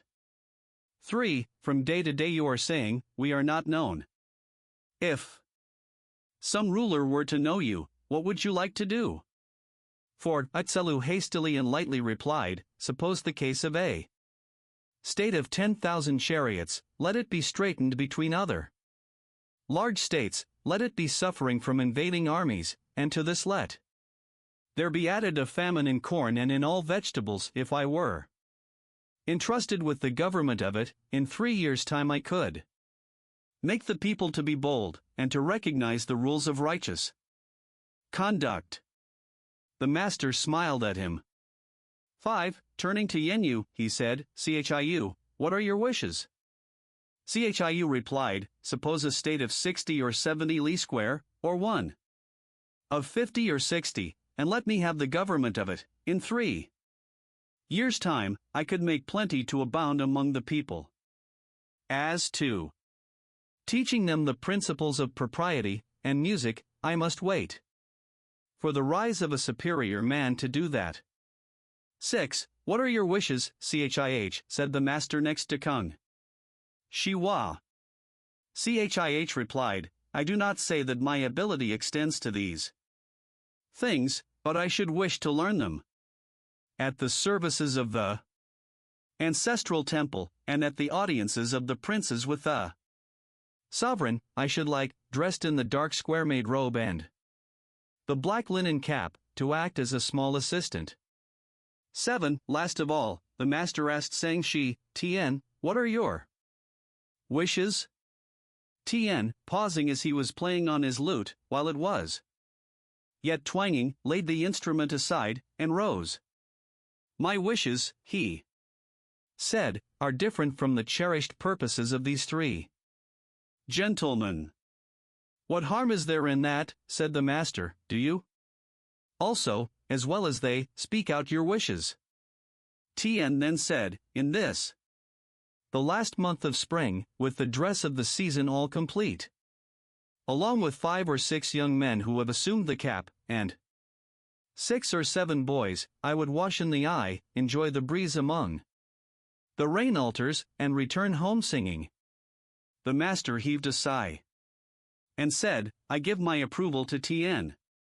8. The 3 others having gone out, Sang Shi remained behind, and said, what do you think of the words of these 3 friends? The master replied, they simply told each one his wishes. 9. She pursued, Master, why did you smile at you? 10. He was answered, the management of a state demands the rules of propriety. His words were not humble, therefore I smiled at him. 11. She again said, but was it not a state which Chiu proposed for himself? The reply was, yes. Did you ever see a territory of 60 or 70 li or 1 of 50 or 60, which was not a state? 12. Once more, she inquired, and was it not a state which Chih proposed for himself? The master again replied, yes, who but princes have to do with ancestral temples, and with audiences but the sovereign? If Chih were to be a small assistant in these services, who could be a great one? Book 12 Chapter 1 1. Yen Yuan asked about perfect virtue. The master said, to subdue oneself and return to propriety, is perfect virtue. If a man can for one day subdue himself and return to propriety, all under heaven will ascribe perfect virtue to him. Is the practice of perfect virtue from a man himself, or is it from others? 2. Yen Yuan said, I beg to ask the steps of that process. The master replied, look not at what is contrary to propriety, listen not to what is contrary to propriety, speak not what is contrary to propriety, make no movement which is contrary to propriety. Yen Yuan then said, though I am deficient in intelligence and vigor, I will make it my business to practice this lesson. Chapter 2. Chungkung asked about perfect virtue. The master said, it is, when you go abroad, to behave to everyone as if you were receiving a great guest, to employ the people as if you were assisting at a great sacrifice, not to do to others as you would not wish done to yourself, to have no murmuring against you in the country, and none in the family. Chungkung said, though I am deficient in intelligence and vigor, I will make it my business to practice this lesson. Chapter 3. 1. Ziman asked about perfect virtue. 2. The master said, the man of perfect virtue is cautious and slow in his speech. 3. Cautious and slow in his speech, said Nyo, is this what is meant by perfect virtue? The master said, when a man feels the difficulty of doing, can he be other than cautious and slow in speaking? Chapter 4. 1. Ziman Nyo asked about the superior man. The master said, the superior man has neither anxiety nor fear. 2. Being without anxiety or fear, said Nui, does this constitute what we call the superior man? 3. The master said, when internal examination discovers nothing wrong, what is there to be anxious about, what is there to fear? Chapter 5, 1. Ziman Yo, full of anxiety, said, other men all have their brothers, I only have not. 2. Sesia said to him, there is the following saying which I have heard.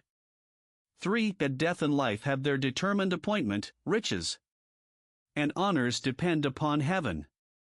For, let the superior man never fail reverentially to order his own conduct, and let him be respectful to others and observant of propriety, then all within the 4 seas will be his brothers. What has the superior man to do with being distressed because he has no brothers? Chapter 6. Sechang asked what constituted intelligence.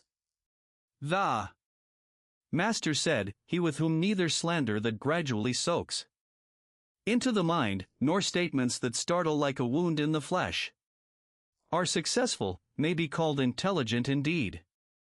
Yeah, he with whom neither soaking slander nor startling statements are successful, may be called far-seeing. Chapter 7. 1. Sekong asked about government. The master said, the requisites of government are that there be sufficiency of food, sufficiency of military equipment, and the confidence of the people in their ruler. 2. Sekong said, if it cannot be helped, and one of these must be dispensed with, which of the 3 should be foregone? First, the military equipment, said the master. 3. Sekong again asked, if it cannot be helped, and one of the remaining 2 must be dispensed with, which of them should be foregone? The master answered, part with the food. From of old, death has been the lot of all men, but if the people have no faith in their rulers, there is no standing for the state. Chapter 8. 1. Cheat Sesiachang said, in a superior man it is only the substantial qualities which are wanted, why should we seek for ornamental accomplishments? 2. Sekong said, alas! Your words, sir, show you to be a superior man, but 4 horses cannot overtake the tongue. 3. Ornament is as substance, substance is as ornament. The hide of a tiger or a leopard stripped of its hair is like the hide of a dog or a goat stripped of its hair. Chapter 9. 1. The Duke Ai inquired of Yuzo, saying, the year is one of scarcity, and the returns for expenditure are not sufficient, what is to be done? 2. Yuzo replied to him, why not simply tithe the people? 3. With 2 tenths, said the Duke, I find it not enough, how could I do with that system of 1/10? For, Yuzo answered, if the people have plenty, their prince will not be left to want alone. If the people are in want, their prince cannot enjoy plenty alone. Chapter 10, 1. Sechang having asked how virtue was to be exalted, and delusions to be discovered, the master said, hold faithfulness and sincerity as first principles, and be moving continually to what is right, this is the way to exalt one's virtue. 2. You love a man and wish him to live, you hate him and wish him to die. Having wished him to live, you also wish him to die. This is a case of delusion. 3. It may not be on account of her being rich, yet you come to make a difference. Chapter 11. 1. The Duke Qing of Qi asked Confucius about government. 2. Confucius replied, "There is government when the prince is prince, and the minister is minister, when the father is father, and the son is son." 3. "Good," said the Duke, "if, indeed, the prince be not prince, the minister not minister, the father not father, and the son not son. Although I have my revenue, can I enjoy it?" Chapter 12. 1. The master said, "Ah! It is you, who could with half a word settle litigations." 2. Selu never slept over a promise. Chapter 13. The master said, "In hearing litigations, I am like any other body. What is necessary, however, is to cause the people to have no litigations." Chapter 14. Sechang asked about government. The master said, "The art of governing is to keep its affairs before the mind without weariness, and to practice them with undeviating consistency." Chapter 15. The master said, by extensively studying all learning, and keeping himself under the restraint of the rules of propriety, one may thus likewise not err from what is right. Chapter 16. The master said, "The superior man seeks to perfect the admirable qualities of men, and does not seek to perfect their bad qualities. The mean man does the opposite of this." Chapter 17. Shi Kong asked Confucius about government. Confucius replied, "To govern means to rectify. If you lead on the people with correctness, who will dare not to be correct?" Chapter 18. Shi Kong, distressed about the number of thieves in the state, inquired of Confucius how to do away with them. Confucius said, "If you, sir, were not covetous, although you should reward them to do it, they would not steal." Chapter 19. Shi Kong asked Confucius about government, saying, "What do you say to killing the unprincipled for the good of the principled?" Confucius replied, "Sir, in carrying on your government, why should you use killing at all? Let your evinced desires be for what is good, and the people will be good." The relation between superiors and inferiors is like that between the wind and the grass. The grass must bend when the wind blows across it. Chapter 20. 1. Sechang asked, "What must the officer be, who may be said to be distinguished?" 2. The master said, "What is it you call being distinguished?" 3. Sechang replied, "It is to be heard of through the state, to be heard of throughout his clan." For, the master said, that is notoriety, not distinction. 5. Now the man of distinction is solid and straightforward, and loves righteousness. He examines people's words, and looks at their countenances. He is anxious to humble himself to others. Such a man will be distinguished in the country, he will be distinguished in his clan. 6. As to the man of notoriety, he assumes the appearance of virtue, but his actions are opposed to it, and he rests in this character without any doubts about himself. Such a man will be heard of in the country, he will be heard of in the clan. Chapter 21.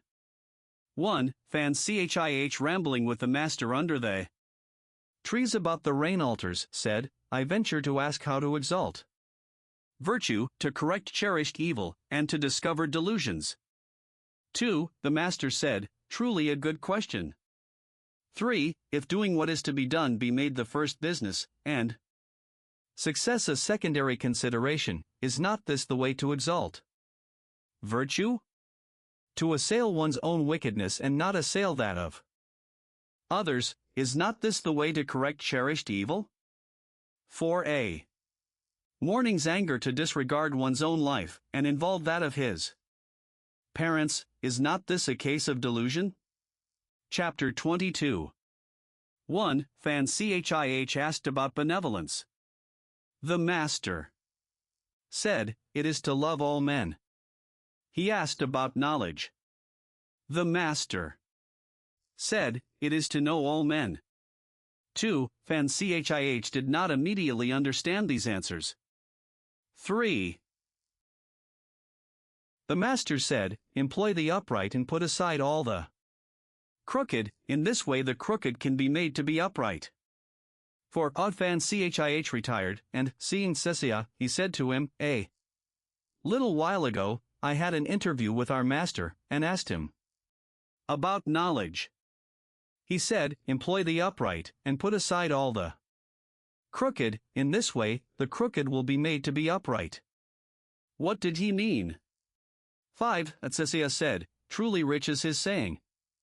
6. Shun, being in possession of the kingdom, selected from among all the people, and employed Kaoyao, on which all who were devoid of virtue disappeared. Tang, being in possession of the kingdom, selected from among all the people, and employed Yin, and all who were devoid of virtue disappeared. Chapter 23. Sekong asked about friendship. The Master said, "Faithfully admonish your friend, and skillfully lead him on. If you find him impracticable, stop. Do not disgrace yourself." Chapter 24. The philosopher Sang said, "The superior man, on grounds of culture, meets with his friends, and by their friendship helps his virtue." Book 13 ====. Chapter 1. Selu asked about government. The Master said, "Go before the people with your example, and be laborious in their affairs." 2. He requested further instruction, and was answered, "Be not weary in these things." Chapter 2. 1. Chung Kung, being chief minister to the head of the Chi family, asked about government. The Master said, "Employ first the services of your various officers, pardon small faults, and raise to office men of virtue and talents." 2. Chung Kung said, "How shall I know the men of virtue and talent, so that I may raise them to office?" He was answered, "Raise to office those whom you know. As to those whom you do not know, will others neglect them?" Chapter 3. 1. Selu said, "The ruler of Wei has been waiting for you, in order with you to administer the government. What will you consider the first thing to be done?" 2. The Master replied, "What is necessary is to rectify names." 3. "So, indeed," said Selu, "you are wide of the mark. Why must there be such rectification?" 4. The Master said, "How uncultivated you are, you, a superior man, in regard to what he does not know, shows a cautious reserve." 5. If names be not correct, language is not in accordance with the truth of things. If language be not in accordance with the truth of things, affairs cannot be carried on to success. 6. When affairs cannot be carried on to success, proprieties and music will not flourish. When proprieties and music do not flourish, punishments will not be properly awarded. When punishments are not properly awarded, the people do not know how to move hand or foot. 7. Therefore a superior man considers it necessary that the names he uses may be spoken appropriately, and also that what he speaks may be carried out appropriately. What the superior man requires is just that in his words there may be nothing incorrect. Chapter 4. 1. Fan Chih requested to be taught husbandry. The Master said, "I am not so good for that as an old husbandman." He requested also to be taught gardening, and was answered, "I am not so good for that as an old gardener." 2. Fan Chih having gone out, the master said, a small man. Indeed, is Fan Su. 3. If a superior love propriety, the people will not dare not to be reverent. If he love righteousness, the people will not dare not to submit to his example. If he love good faith, the people will not dare not to be sincere. Now, when these things obtain, the people from all quarters will come to him, bearing their children on their backs. What need has he of a knowledge of husbandry? Chapter 5. The master said, though a man may be able to recite the 300 odes, yet if, when entrusted with a governmental charge, he knows not how to act, or if, when sent to any quarter on a mission, he cannot give his replies unassisted, notwithstanding the extent of his learning, of what practical use is it? Chapter 6. The master said, when a prince's personal conduct is correct, his government is effective without the issuing of orders. If his personal conduct is not correct, he may issue orders, but they will not be followed. Chapter 7. The master said, the governments of Lu and Wei are brothers. Chapter 8. The master said of Qing, a scion of the ducal family of Wei, that he knew the economy of a family well. When he began to have means, he said, "Ha! Here is a collection." When they were a little increased, he said, "Ha! This is complete." When he had become rich, he said, "Ha! This is admirable." Chapter 9.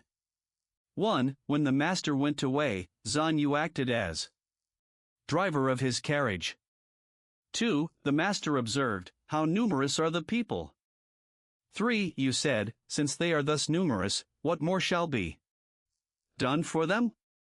Enrich them, was the reply. 4. And when they have been enriched, what more shall be done?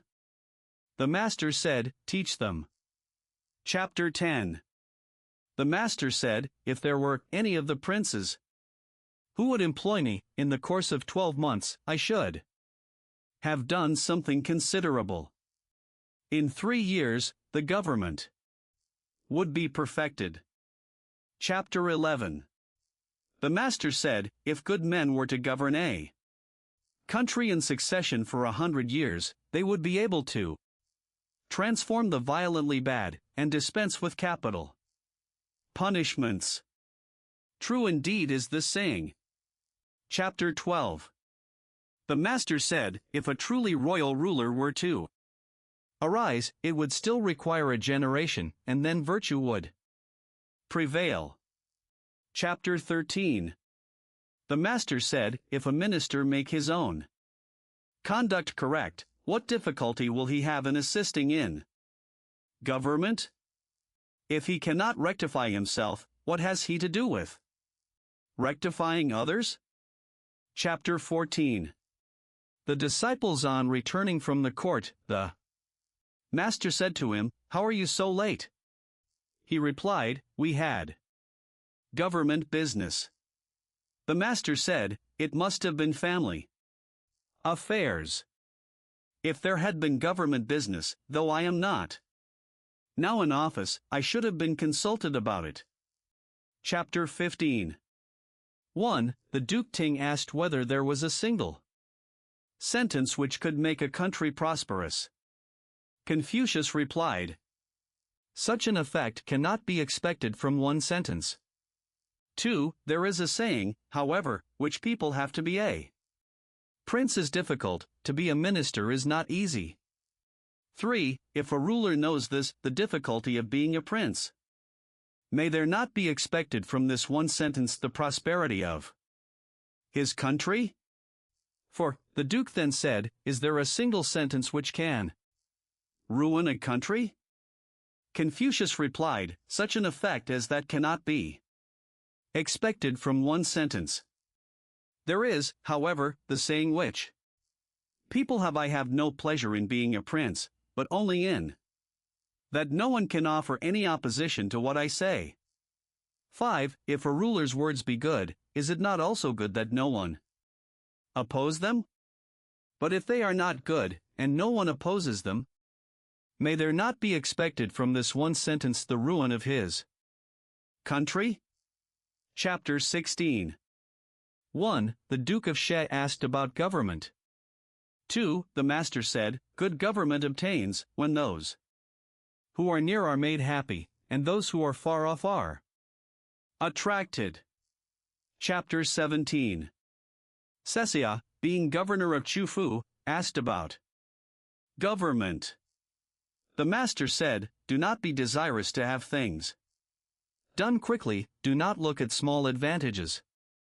Desire to have things done quickly prevents their being done thoroughly. Looking at small advantages prevents great affairs from being accomplished. Chapter 18. 1. The Duke of She informed Confucius, saying, among us here there are those who may be styled upright in their conduct. If their father have stolen a sheep, they will bear witness to the fact. 2. Confucius said, among us, in our part of the country, those who are upright are different from this. The father conceals the misconduct of the son, and the son conceals the misconduct of the father. Uprightness is to be found in this. Chapter 19.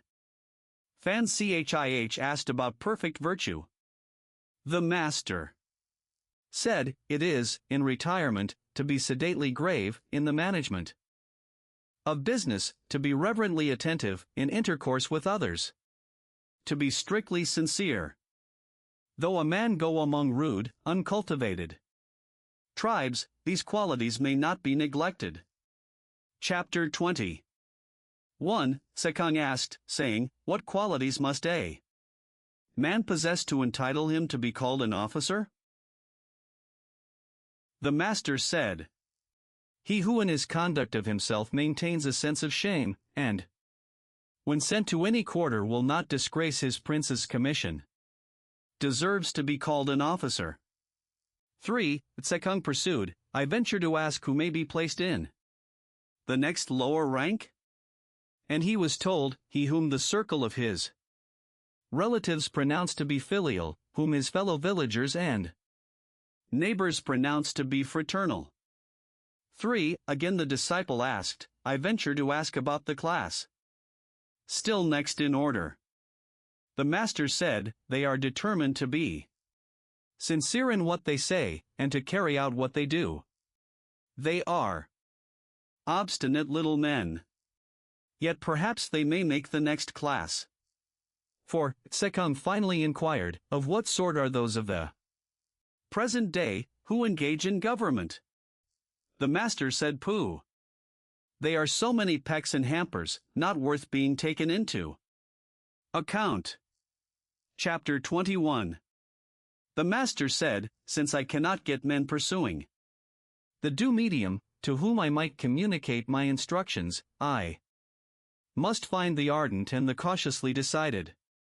The ardent will advance and lay hold of truth, the cautiously decided will keep themselves from what is wrong. Chapter 22.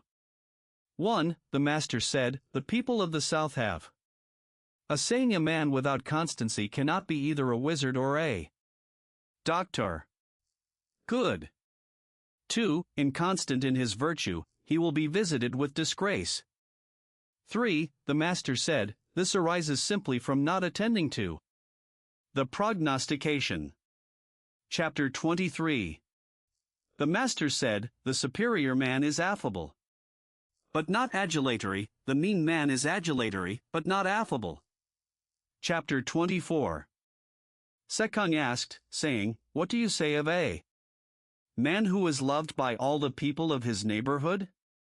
The Master replied, we may not for that accord our approval of him. And what do you say of him who is hated by all the people of his neighborhood? The Master said, we may not for that conclude that he is bad. It is better than either of these cases that the good and the neighborhood love him, and the bad hate him. Chapter 25. The master said, the superior man is easy to serve and difficult to please. If you try to please him in any way which is not accordant with right, he will not be pleased. But in his employment of men, he uses them according to their capacity. The mean man is difficult to serve, and easy to please. If you try to please him, though it be in a way which is not accordant with right, he may be pleased. But in his employment of men, he wishes them to be equal to everything. Chapter 26. The master said, the superior man has a dignified ease without pride. The mean man has pride without a dignified ease. Chapter 27. The master said, the firm, the enduring, the simple, and the modest are near to virtue. Chapter 28. Salu asked, saying, what qualities must a man possess to entitle him to be called a scholar? The master said, he must be thus earnest, urgent, and bland among his friends. Earnest and urgent, among his brethren, bland. Chapter 29. The master said, let a good man teach the people 7 years, and they may then likewise be employed in war. Chapter 30. The master said, to lead an uninstructed people to war is to throw them away. Book 14 ====.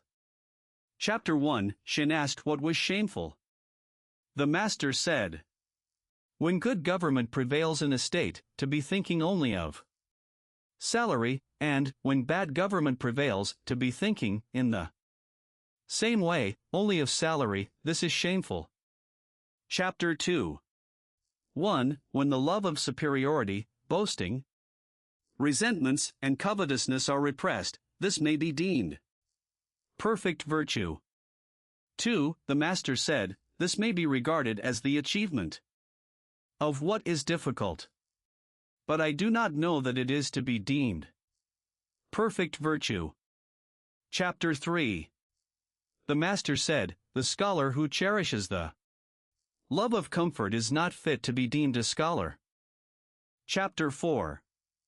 The master said, when good government prevails in a state, language may be lofty and bold, and actions the same.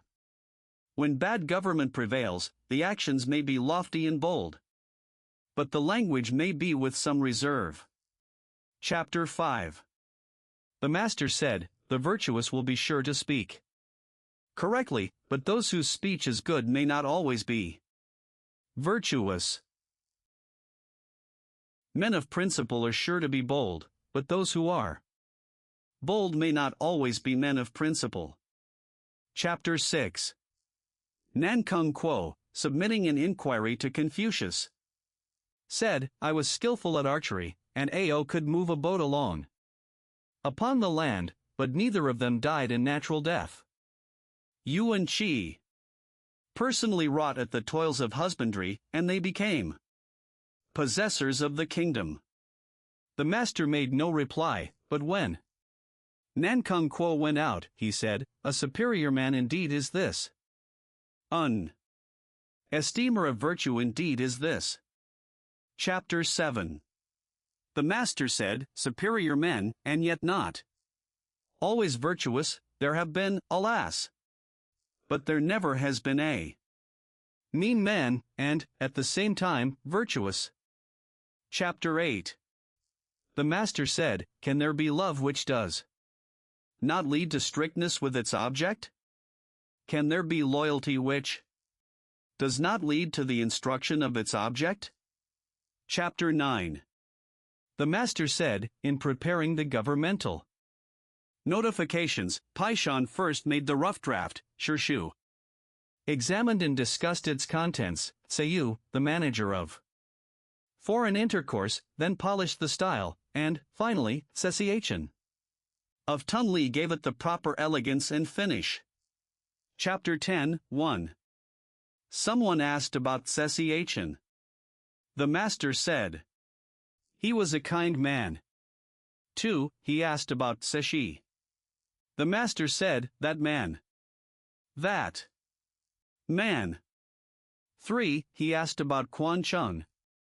For him, said the master, the city of Pian, with 300 families, was taken from the chief of the Pa family, who did not utter a murmuring word, though, to the end of his life, he had only coarse rice to eat. Chapter 11. The master said, to be poor without murmuring is difficult. To be rich without being proud is easy. Chapter 12. The master said, Mang Kung Cho is more than fit to be chief officer in the families of Chao and Wei, but he is not fit to be great officer to either of the states Tang or Si. Chapter 13. 1. Tselu asked what constituted a complete man. The master said, suppose a man with the knowledge of Sang Wucheng, the freedom from covetousness of Kung Cho, the bravery of Chuang of Pian, and the varied talents of Zan Chiu, add to these the accomplishments of the rules of propriety and music. Such a one might be reckoned a complete man. 2. He then added, but what is the necessity for a complete man of the present day to have all these things? The man who in the view of gain thinks of righteousness, who in the view of danger is prepared to give up his life, and who does not forget an old agreement, however far back it extends, such a man may be reckoned a complete man. Chapter 14. 1. The master asked Kung Ming Chia about Kung Shuan, saying, is it true that your master speaks not, laughs not, and takes not? 2. Kung Ming Chia replied, this has arisen from the reporters. Going beyond the truth, my master speaks when it is the time to speak, and so men do not get tired of his speaking. He laughs when there is occasion to be joyful, and so men do not get tired of his laughing. He takes when it is consistent with righteousness to do so, and so men do not get tired of his taking. The master said, so. But is it so with him? Chapter 15. The master said, Sang Wucheng, keeping possession of Feng, asked of the Duke of Lu to appoint a successor to him in his family, although it may be said that he was not using force with his sovereign. I believe he was. Chapter 16. The master said, the Duke Huan of Tsin was crafty and not upright. The Duke Huan of Qi was upright and not crafty. Chapter 17. 1. Tselu said, the Duke Huan caused his brother Chiu to be killed when Xiaohu died with his master, but Quan Chung did not die. May not I say that he was wanting in virtue? 2. The master said, the Duke Huan assembled all the princes together, and that not with weapons of war and chariots, it was all through the influence of Quan Chung, whose beneficence was like his? Whose beneficence was like his? Chapter 18. 1. Sekung said, Quan Chung, I apprehend, was wanting in virtue when the Duke Huan caused his brother Chiu to be killed. Quan Chung was not able to die with him. Moreover, he became prime minister to Huan. 2. The master said, Quan Chung acted as prime minister to the Duke Huan, made him leader of all the princes, and united and rectified the whole kingdom. Down to the present day, the people enjoy the gifts which he conferred. But for Quan Chung, we should now be wearing our hair unbound, and the lappets of our coats buttoning on the left side.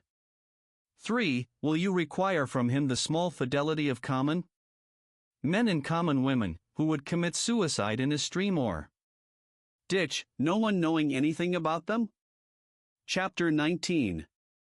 1. The great officer, Shin, who had been family Minister to Kungshuan, ascended to the prince's court in company with 1. 2. The master, having heard of it, said, he deserved to be considered Wan, the accomplished. Chapter 20. 1. The master was speaking about the unprincipled course of the Dukeling of Wei, when Shi Kong said, since he is of such a character, how is it he does not lose his state?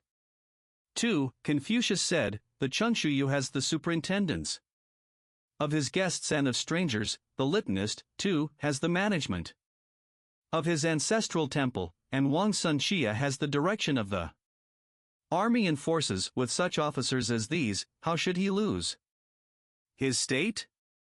Chapter 21. The master said, he who speaks without modesty will find it difficult to make his words good. Chapter 22. 1. Chan Chang murdered the Duke Qian of Qi. 2. Confucius bathed, went to court, and informed the Duke Ai, saying, Chan Hang has slain his sovereign. I beg that you will undertake to punish him. 3. The Duke said, inform the chiefs of the 3 families of it.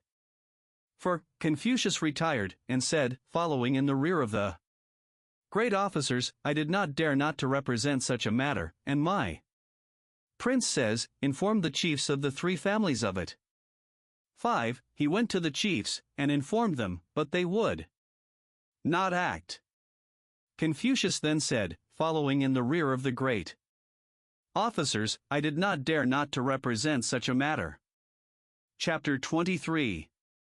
Selu asked how a ruler should be served. The master said, do not impose on him, and, moreover, withstand him to his face. Chapter 24. The master said, the progress of the superior man is upwards, the progress of the mean man is downwards. Chapter 25. The master said, in ancient times, men learned with a view to their own improvement. Nowadays, men learn with a view to the approbation of others. Chapter 26. 1. Zhu Puyu sent a messenger with friendly inquiries to Confucius. 2. Confucius sat with him and questioned him. What, said he, is your master engaged in? The messenger replied, my master is anxious to make his false view, but he has not yet succeeded. He then went out, and the master said, a messenger indeed. A messenger indeed. Chapter 27. The master said, he who is not in any particular office has nothing to do with plans for the administration of its duties. Chapter 28. The philosopher Sang said, the superior man in his thoughts does not go out of his place. Chapter 29. The master said, the superior man is modest in his speech, but exceeds in his actions. Chapter 30. 1. The master said, the way of the superior man is threefold, but I am not equal to it. Virtuous, he is free from anxieties; wise, he is free from perplexities; bold, he is free from fear. 2. Sekung said, Master, that is what you yourself say. Chapter 31. Sekung was in the habit of comparing men together. The master said, Se must have reached a high pitch of excellence. Now, I have not leisure for this. Chapter 32. The master said, I will not be concerned at men's not knowing me, I will be concerned at my own want of ability. Chapter 33. The master said, he who does not anticipate attempts to deceive him, nor think beforehand of his not being believed, and yet apprehends these things readily when they occur, is he not a man of superior worth? Chapter 34. 1. Wei Shang Mao said to Confucius, Chiu, how is it that you keep roosting about? Is it not that you are an insinuating talker? 2. Confucius said, I do not dare to play the part of such a talker, but I hate obstinacy. Chapter 35. The master said, a horse is called a chi, not because of its strength, but because of its other good qualities. Chapter 36. 1. Someone said, what do you say concerning the principle that injury should be recompensed with kindness? 2. The master said, with what then will you recompense kindness? 3. Recompense injury with justice, and recompense kindness with kindness. Chapter 37. 1. The master said, alas! There is no one that knows me. 2. Sekung said, what do you mean by thus saying that no one knows you? The master replied, I do not murmur against heaven. I do not grumble against men. My studies lie low, and my penetration rises high. But there is heaven that knows me. Chapter 38. 1. The Kungpo Liao, having slandered Selu. To Chi's son, Safu Qingpe informed Confucius of it, saying, our master is certainly being led astray by the Kungpo Liao, but I have still power enough left to cut Liao off and expose his corpse in the market and in the court. 2. The master said, if my principles are to advance, it is so ordered. If they are to fall to the ground, it is so ordered. What can the Kungpo Liao do where such ordering is concerned? Chapter 39. 1. The master said, some men of worth retire from the world. 2. Some retire from particular states. 3. Some retire because of disrespectful looks. 4. Some retire because of contradictory language. Chapter 40. The master said, those who have done this are 7 men. Chapter 41. Selu happening to pass the night in Shiman. The gatekeeper said to him, whom do you come from? Selu said, from Mr. Kung. It is he, is it not? Said the other, who knows the impracticable nature of the times and yet will be doing in them. Chapter 42. 1. The master was playing, one day, on a musical stone way, when a man, carrying a straw basket, passed the door of the house where Confucius was, and said, his heart is full whoso beats the musical stone. 2. A little while after, he added, how contemptible is the one idea at obstinacy those sounds display. When one is taken no notice of, he has simply at once to give over his wish for public employment. Deep water must be crossed with the clothes on. Shallow water may be crossed with the clothes held up. 3. The master said, how determined is he in his purpose? But this is not difficult. Chapter 43. 1. Sechang said, what is meant when the shoe says that Cao Tsung, while observing the usual imperial mourning, was for 3 years without speaking? 2. The master said, why must Cao Tsung be referred to as an example of this? The ancients all did so. When the sovereign died, the officers all attended to their several duties, taking instructions from the prime minister for 3 years. Chapter 44. The master said, when rulers love to observe the rules of propriety, the people respond readily to the calls on them for service. Chapter 45. Selu asked what constituted the superior man. The master said, the cultivation of himself in reverential carefulness. And is this all? Said Selu. He cultivates himself so as to give rest to others, was the reply. And is this all? Again asked Selu. The master said, he cultivates himself so as to give rest to all the people. He cultivates himself so as to give rest to all. The people, even Yao and Shun, were still solicitous about this. Chapter 46. Yuan Zhang was squatting on his heels, and so waited the approach of the master, who said to him, in youth, not humble as befits a junior, in manhood, doing nothing worthy of being handed down, and living on to old age, or this is to be a pest. With this he hit him on the shank with his staff. Chapter 46. 1. A youth of the village of Chu was employed by Confucius to carry the messages between him and his visitors.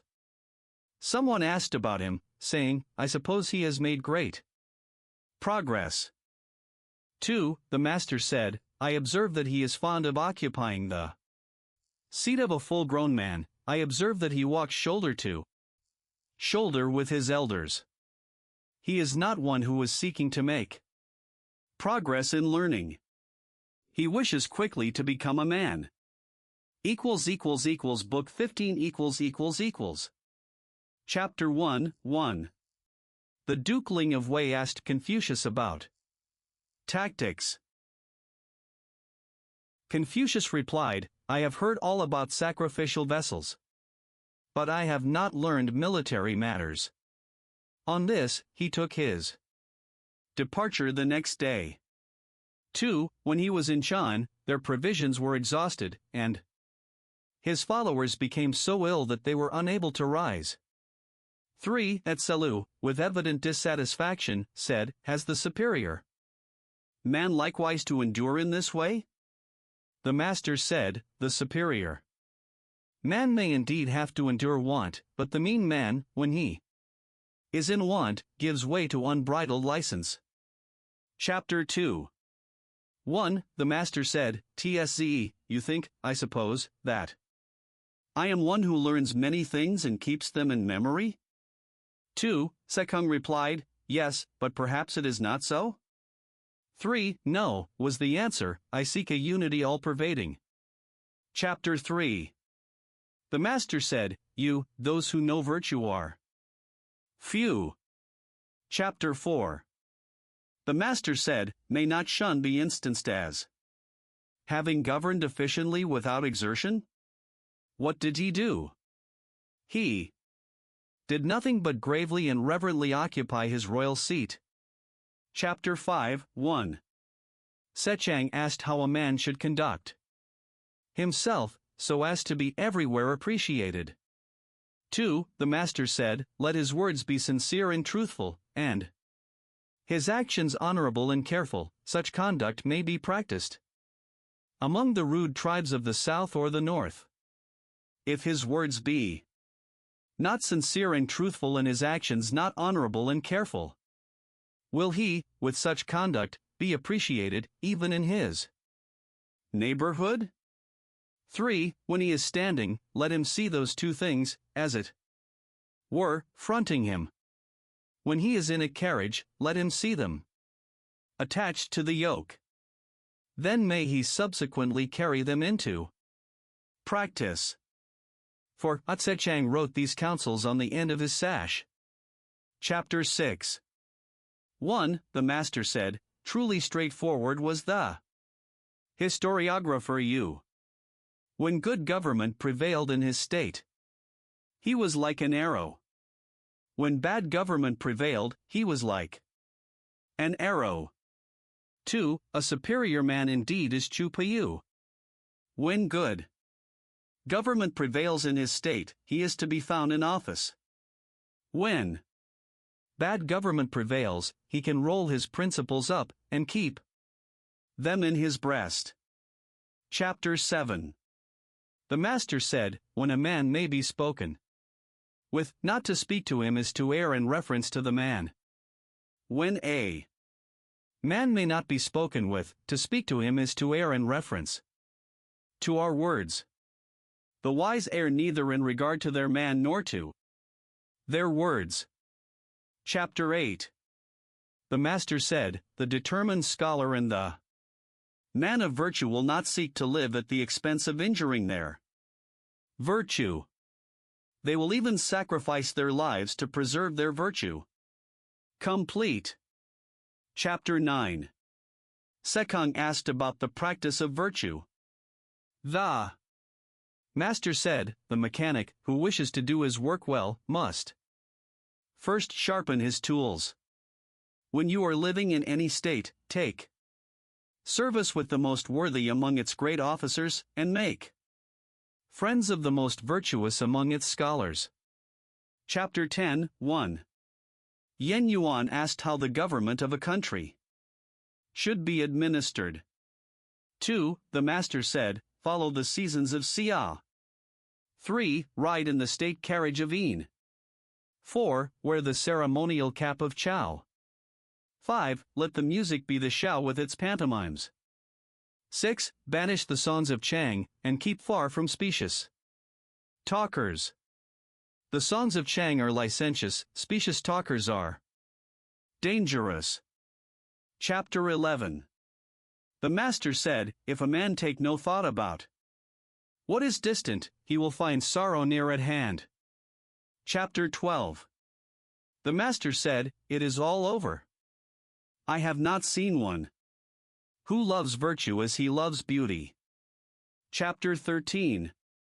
The master said, was not Sang one like one who had stolen his situation? He knew the virtue and the talents of Hui of Lucia, and yet did not procure that he should stand with him in court. Chapter 14. The master said, he who requires much from himself and little from others, will keep himself from being the object of resentment. Chapter 15. The master said, when a man is not in the habit of saying, what shall I think of this? What shall I think of this? I can indeed do nothing with him. Chapter 16. The master said, when a number of people are together for a whole day, without their conversation turning on righteousness, and when they are fond of carrying out the suggestions of a small shrewdness, theirs is indeed a hard case. Chapter 17. The master said, the superior man in everything considers righteousness to be essential. He performs it according to the rules of propriety. He brings it forth in humility. He completes it with sincerity. This is indeed a superior man. Chapter 18. The master said, the superior man is distressed by his want of ability. He is not distressed by men's not knowing him. Chapter 19. The master said, the superior man dislikes the thought of his name not being mentioned after his death. Chapter 20. The master said, what the superior man seeks is in himself. What the mean man seeks is in others. Chapter 21. The master said, the superior man is dignified, but does not wrangle. He is sociable, but not a partisan. Chapter 22. The master said, the superior man does not promote a man simply on account of his words, nor does he put aside good words because of the man. Chapter 23. Sekong asked, saying, is there one word which may serve as a rule of practice for all one's life? The master said, is not reciprocity such a word? What you do not want done to yourself, do not do to others. Chapter 24. 1. The master said, in my dealings with men, whose evil do I blame, whose goodness do I praise, beyond what is proper? If I do sometimes exceed in praise, there must be ground for it in my examination of the individual. 2. This people supplied the ground why the 3 dynasties pursued the path of straightforwardness. Chapter 25. The master said, even in my early days, a historiographer would leave a blank in his text, and he who had a horse would lend him to another to ride. Now, alas, there are no such things. Chapter 26. The master said, specious words confound virtue. Want of forbearance in small matters confounds great plans. Chapter 27. The Master said, when the multitude hate a man, it is necessary to examine into the case. When the multitude like a man, it is necessary to examine into the case. Chapter 28. The Master said, a man can enlarge the principles which he follows, those principles do not enlarge the man. Chapter 29. The Master said, to have faults and not to reform them, this, indeed, should be pronounced having faults. Chapter 30.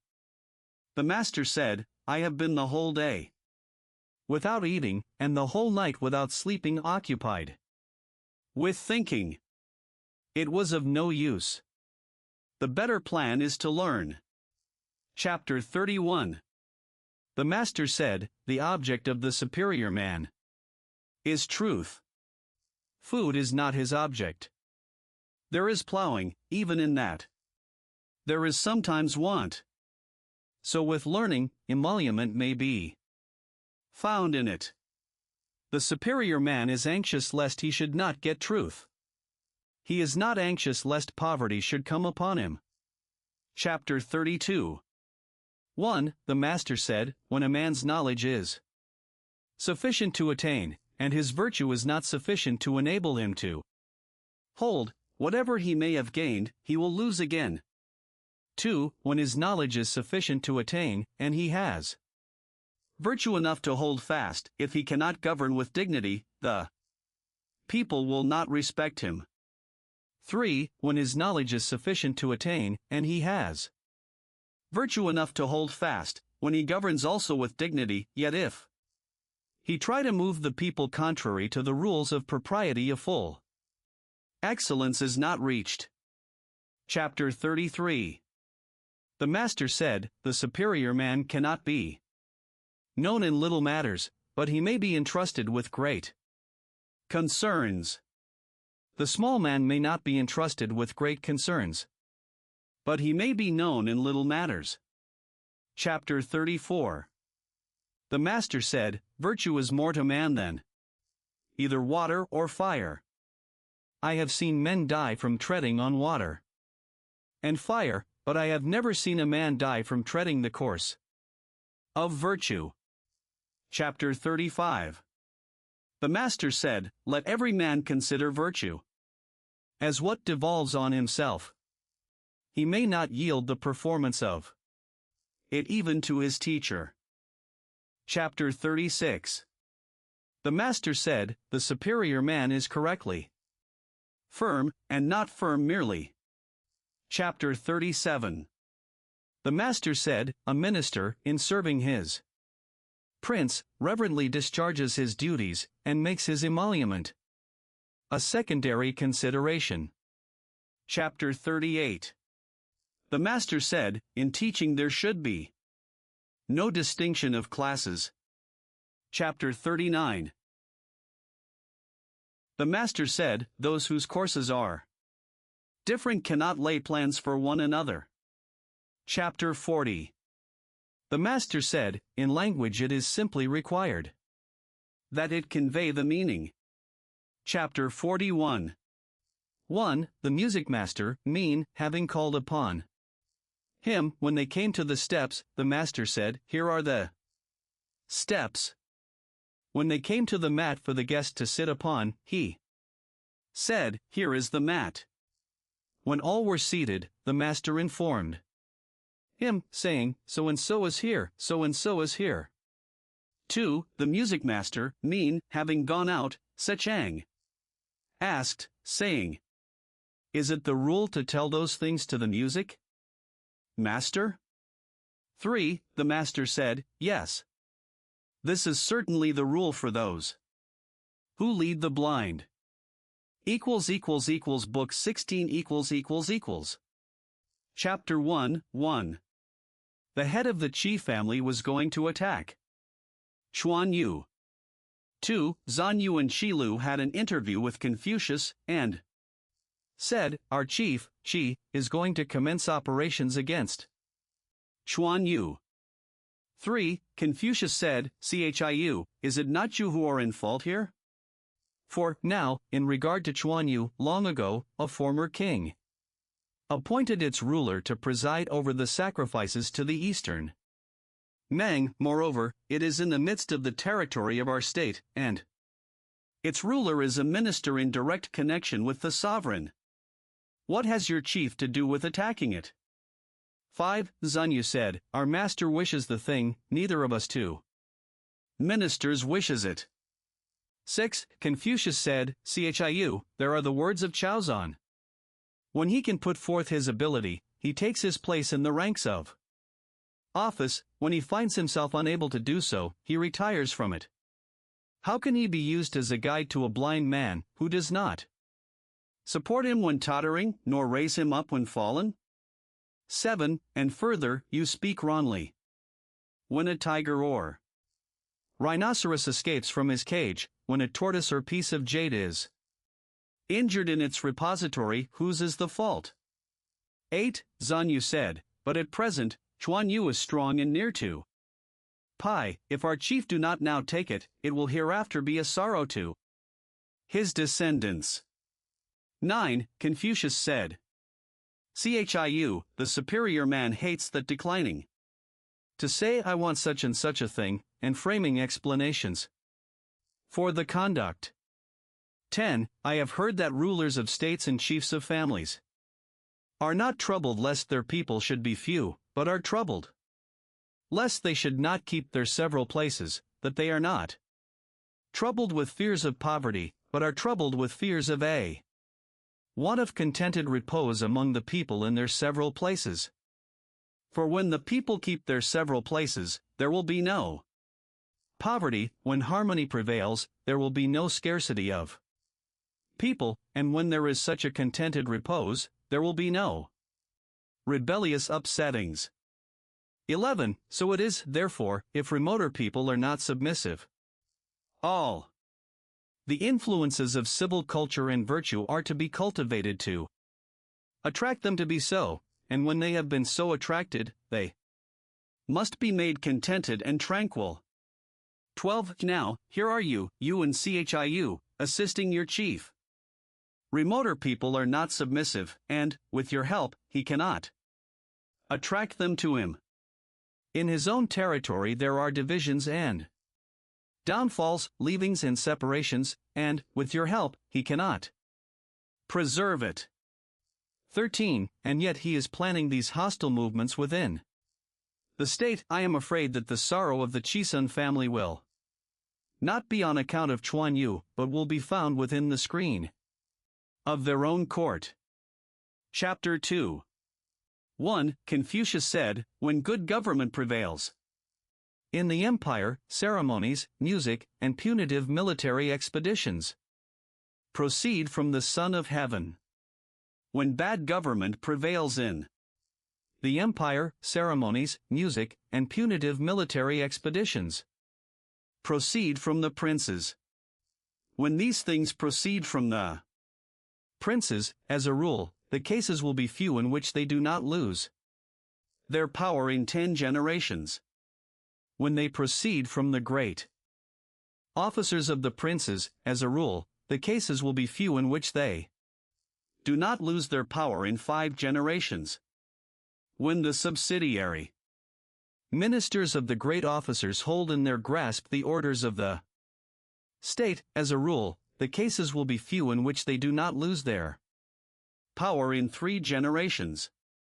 2. When right principles prevail in the kingdom, government will not be in the hands of the great officers. 3. When right principles prevail in the kingdom, there will be no discussions among the common people. Chapter 3. Confucius said, the revenue of the state has left the ducal house now for 5 generations. The government has been in the hands of the great officers for 4 generations. On this account, the descendants of the 3 Huan are much reduced. Chapter 4. Confucius said, there are 3 friendships which are advantageous, and 3 which are injurious. Friendship with the upright, friendship with the sincere, and friendship with the man of much observation, these are advantageous. Friendship with the man of specious airs, friendship with the insinuatingly soft, and friendship with the glib-tongued, these are injurious. Chapter 5, Confucius said, there are 3 things men find enjoyment in which are advantageous, and 3 things they find enjoyment in which are injurious. To find enjoyment in the discriminating study of ceremonies and music, to find enjoyment in speaking of the goodness of others, to find enjoyment in having many worthy friends, these are advantageous. To find enjoyment in extravagant pleasures, to find enjoyment in idleness and sauntering, to find enjoyment in the pleasures of feasting, these are injurious. Chapter 6. Confucius said, there are 3 errors to which they who stand in the presence of a man of virtue and station are liable. They may speak when it does not come to them to speak. This is called rashness. They may not speak when it comes to them to speak, this is called concealment. They may speak without looking at the countenance of their superior, this is called blindness. Chapter 7. Confucius said, there are 3 things which the superior man guards against. In youth, when the physical powers are not yet settled, he guards against lust. When he is strong and the physical powers are full of vigor, he guards against quarrelsomeness. When he is old, and the animal powers are decayed, he guards against covetousness. Chapter 8. 1. Confucius said, there are 3 things of which the superior man stands in awe. He stands in awe of the ordinances of heaven. He stands in awe of great men. He stands in awe of the words of sages. 2. The mean man does not know the ordinances of heaven, and consequently does not stand in awe of them. He is disrespectful to great men. He makes sport of the words of sages. Chapter 9. Confucius said, those who are born with the possession of knowledge are the highest class of men. Those who learn, and so, readily, get possession of knowledge, are the next. Those who are dull and stupid, and yet compass the learning, are another class next to these. As to those who are dull and stupid and yet do not learn, they are the lowest of the people. Chapter 10, Confucius said, the superior man has 9 things which are subjects with him of thoughtful consideration. In regard to the use of his eyes, he is anxious to see clearly. In regard to the use of his ears, he is anxious to hear distinctly. In regard to his countenance, he is anxious that it should be benign. In regard to his demeanor, he is anxious that it should be respectful. In regard to his speech, he is anxious that it should be sincere. In regard to his doing of business, he is anxious that it should be reverently careful. In regard to what he doubts about, he is anxious to question others. When he is angry, he thinks of the difficulties his anger may involve him in. When he sees gain to be got, he thinks of righteousness. Chapter 11. 1. Confucius said, contemplating good, and pursuing it, as if they could not reach it, contemplating evil, and shrinking from it, as they would from thrusting the hand into boiling water. I have seen such men, as I have heard such words. 2. Living in retirement to study their aims, and practicing righteousness to carry out their principles, I have heard these words, but I have not seen such men. Chapter 12.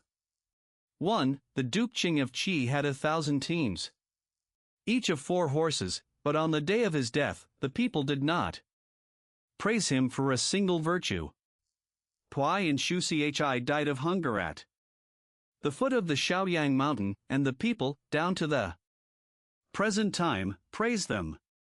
2. Is not that saying illustrated by this? Chapter 13. 1. Chan Kang asked Paiyu, saying, Have you heard any lessons from your father different from what we have all heard? 2. Paiyu replied, No. He was standing alone once, when I passed below the hall with hasty steps, and said to me, Have you learned the odes?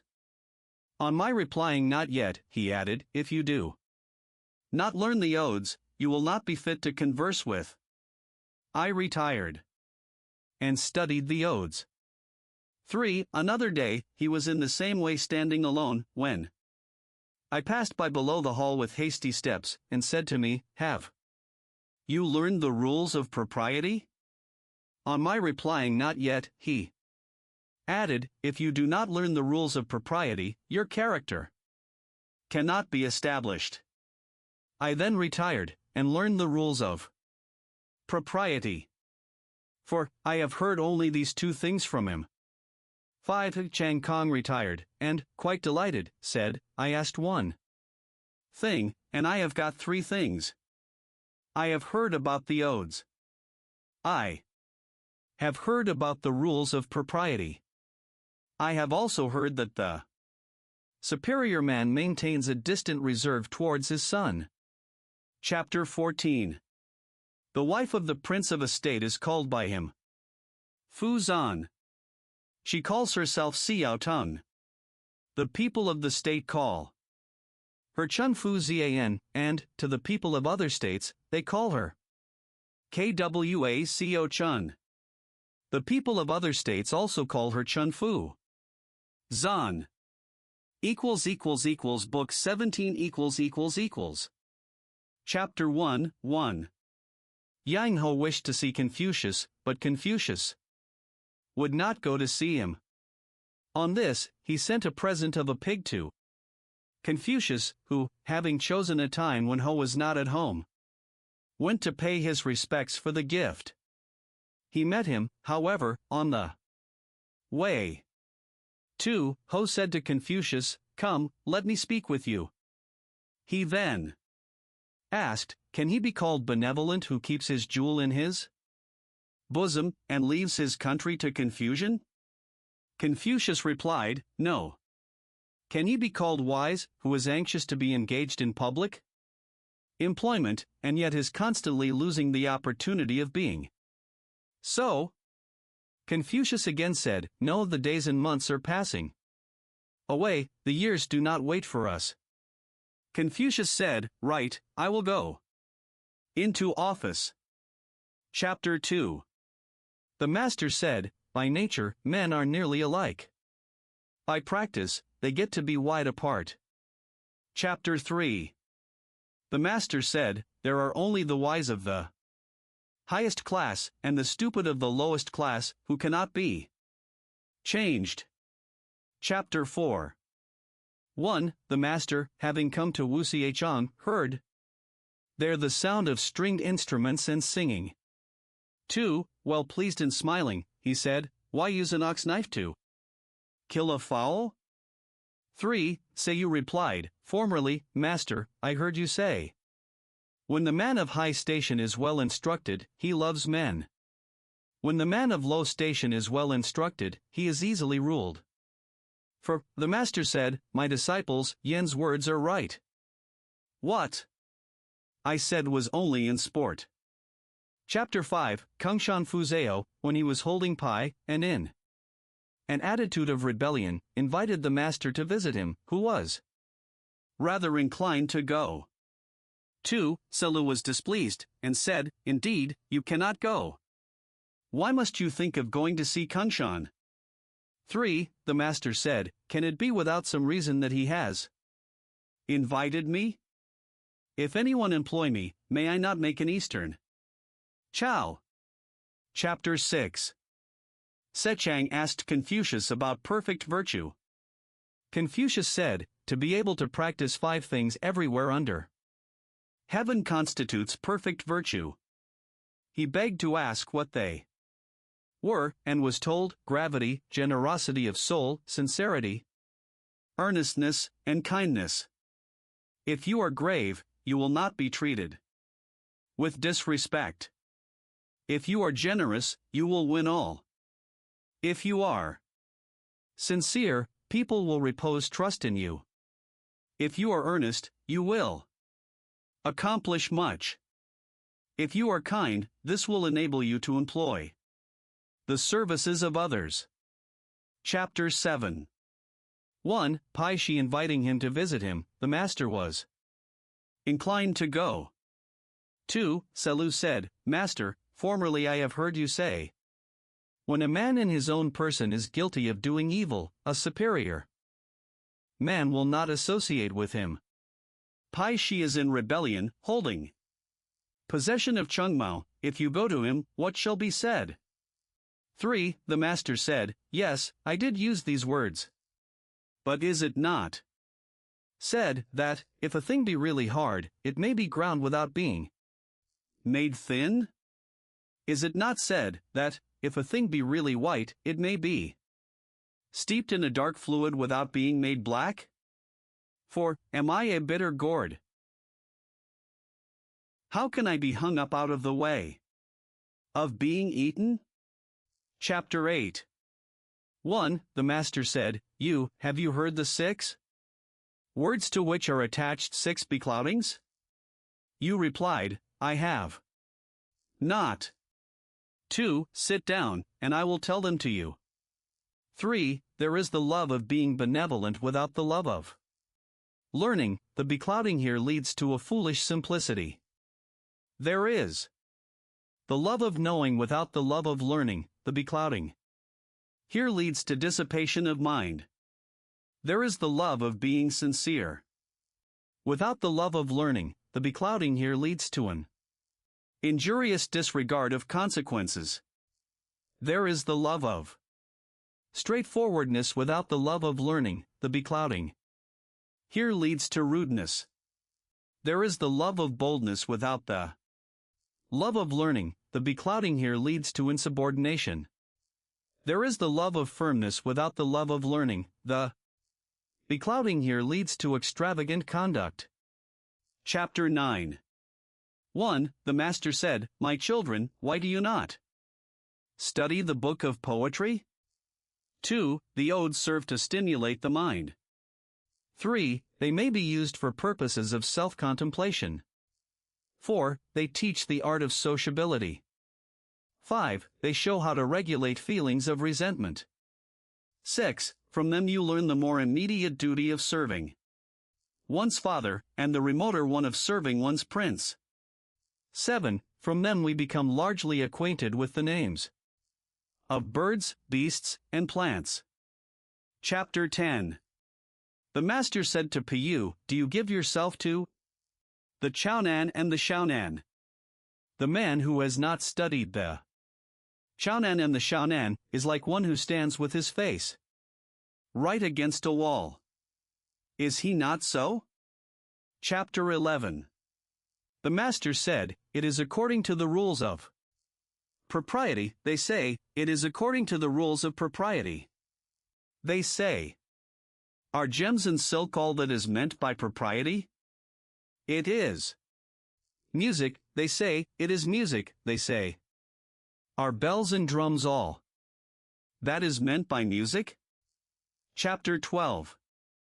The master said, He who puts on an appearance of stern firmness, while inwardly he is weak, is like one of the small mean people. Is he not like the thief who breaks through, or climbs over, a wall? Chapter 13. The master said, You're good, careful people of the villages are the thieves of virtue. Chapter 14.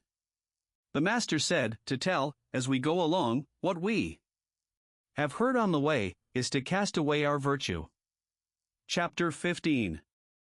1. The master said, There are those mean creatures. How impossible it is along with them to serve one's prince. 2. While they have not got their aims, their anxiety is how to get them. When they have got them, their anxiety is lest they should lose them. 3. When they are anxious lest such things should be lost, there is nothing to which they will not proceed. Chapter 16. 1. The Master said, anciently, men had 3 failings, which now perhaps are not to be found. 2. The high-mindedness of antiquity showed itself in a disregard of small things. The high-mindedness of the present day shows itself in wild license. The stern dignity of antiquity showed itself in grave reserve. The stern dignity of the present day shows itself in quarrelsome perverseness. The stupidity of antiquity showed itself in straightforwardness. The stupidity of the present day shows itself in sheer deceit. Chapter 17. The Master said, fine words and an insinuating appearance are seldom associated with virtue. Chapter 18. The Master said, I hate the manner in which purple takes away the luster of vermilion. I hate the way in which the songs of Chang confound the music of the I hate those who with their sharp mouths overthrow kingdoms and families. Chapter 19. 1. The Master said, I would prefer not speaking. 2. Sekung said, if you, Master, do not speak, what shall we, your disciples, have to record? 3. The Master said, does heaven speak? The 4 seasons pursue their courses, and all things are continually being produced. But does heaven say anything? Chapter 20. Zhu Pei wished to see Confucius, but Confucius declined, on the ground of being sick, to see him. When the bearer of this message went out at the door, the Master took his lute and sang to it, in order that Pei might hear him. Chapter 21. 1. Saiwa asked about the 3 years' mourning for parents, saying that 1 year was long enough. 2. If the superior man, said he, abstains for 3 years from the observances of propriety, those observances will be quite lost. If for 3 years he abstains from music, music will be ruined. 3. Within a year the old grain is exhausted, and the new grain has sprung up, and, in procuring fire by friction, we go through all the changes of wood for that purpose. After a complete year, the mourning may stop. For, the Master said, if you were, after a year, to eat good rice and wear embroidered clothes, would you feel at ease? I should, replied Hua. 5. The Master said, if you can feel at ease, do it. But a superior man, during the whole period of mourning, does not enjoy pleasant food which he may eat, nor derive pleasure from music which he may hear. He also does not feel at ease, if he is comfortably lodged. Therefore he does not do what you propose. But now you feel at ease and may do it. 6. Saiwa then went out, and the Master said, this shows Yu's want of virtue. It is not till a child is 3 years old that it is allowed to leave the arms of its parents. And the 3 years mourning is universally observed throughout the empire. Did you enjoy the 3 years' love of his parents?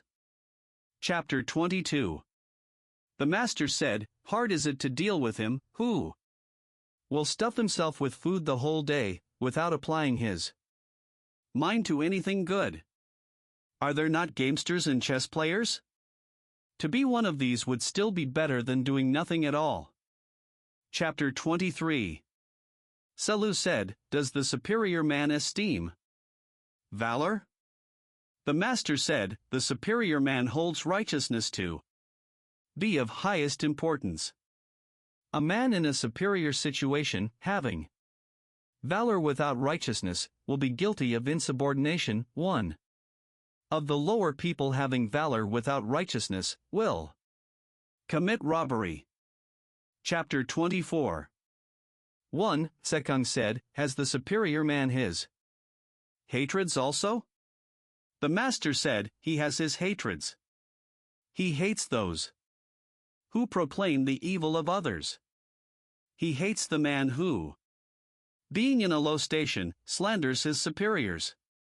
He hates those who have valor merely, and are unobservant of propriety. He hates those who are forward and determined, and, at the same time, of contracted understanding. 2. The master then inquired, "Tsce, have you also your hatreds?" Sekung replied, "I hate those who pry out matters, and ascribe the knowledge to their wisdom. I hate those who are only not modest, and think that they are valorous. I hate those who make known secrets, and think that they are straightforward." Chapter 25. The master said, "Of all people, girls and servants are the most difficult to behave to. If you are familiar with them, they lose their humility. If you maintain a reserve towards them, they are discontented." Chapter 26. The master said, "When a man at 40 is the object of dislike, he will always continue what he is." Book 18 ====. Chapter 1:1. The Viscount of Wei withdrew from the court. The Viscount of Qi became a slave to Chao. Paikan remonstrated with him and died. 2. Confucius said, "The Yin dynasty possessed these three men of virtue." Chapter 2. Hui of Lucia, being chief criminal judge, was thrice dismissed from his office. Someone said to him, "Is it not yet time for you, sir, to leave this?" He replied, "Serving men in an upright way, where shall I go to, and not experience such a thrice repeated dismissal? If I choose to serve men in a crooked way, what necessity is there for me to leave the country of my parents?" Chapter 3. The Duke Qing of Qi, with reference to the manner in which he should treat Confucius, said, "I cannot treat him as I would the chief of the Qi family. I will treat him in a manner between that accorded to the chief of the Qi, and that given to the chief of the Meng family."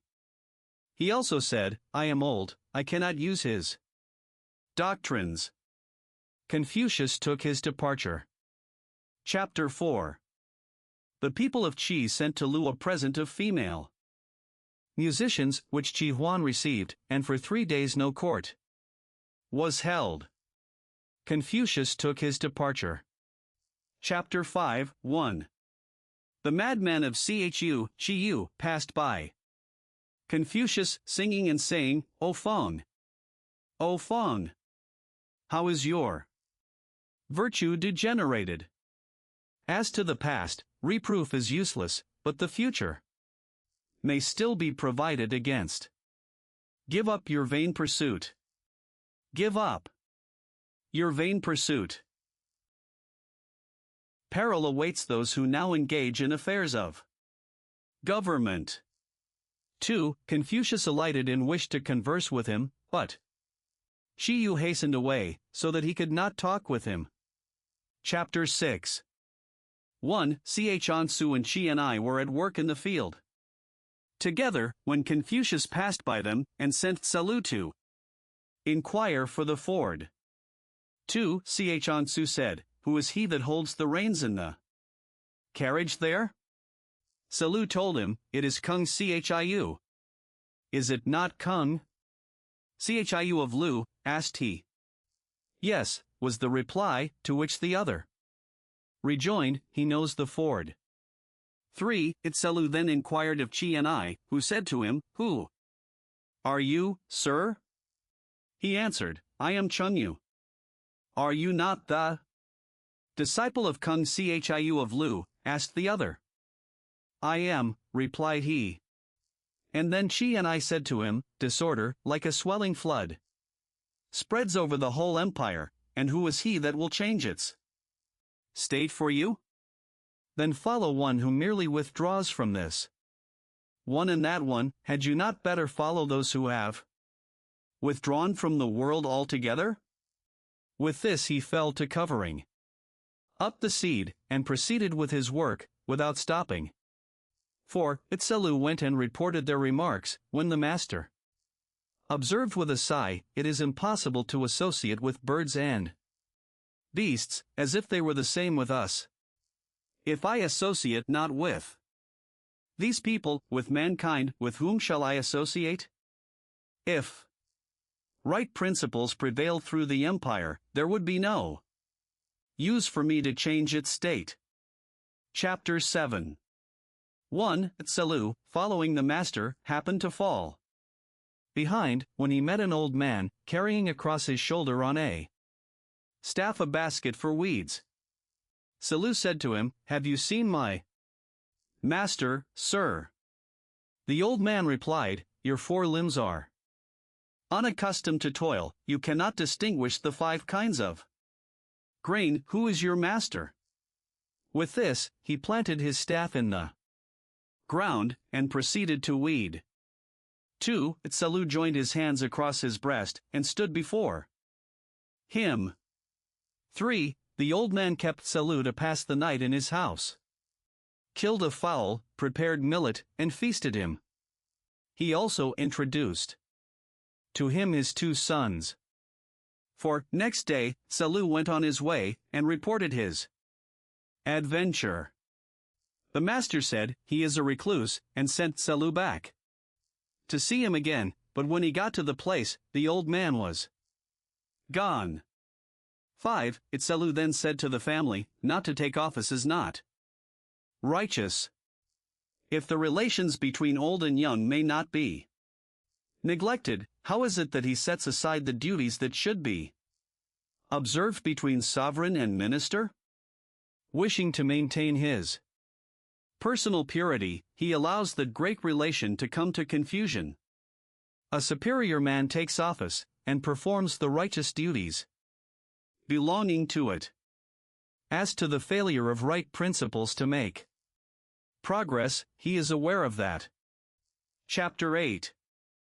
1. The men who have retired to privacy from the world have been Pai, Shuchi, Yucheng, Shuchang, Hui of Lucia, and Shaolin.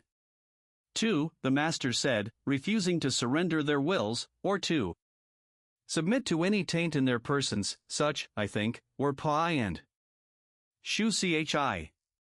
3. It may be said of Hui of Lucia, and of Shaolin, that they surrendered their wills, and submitted to taint in their persons.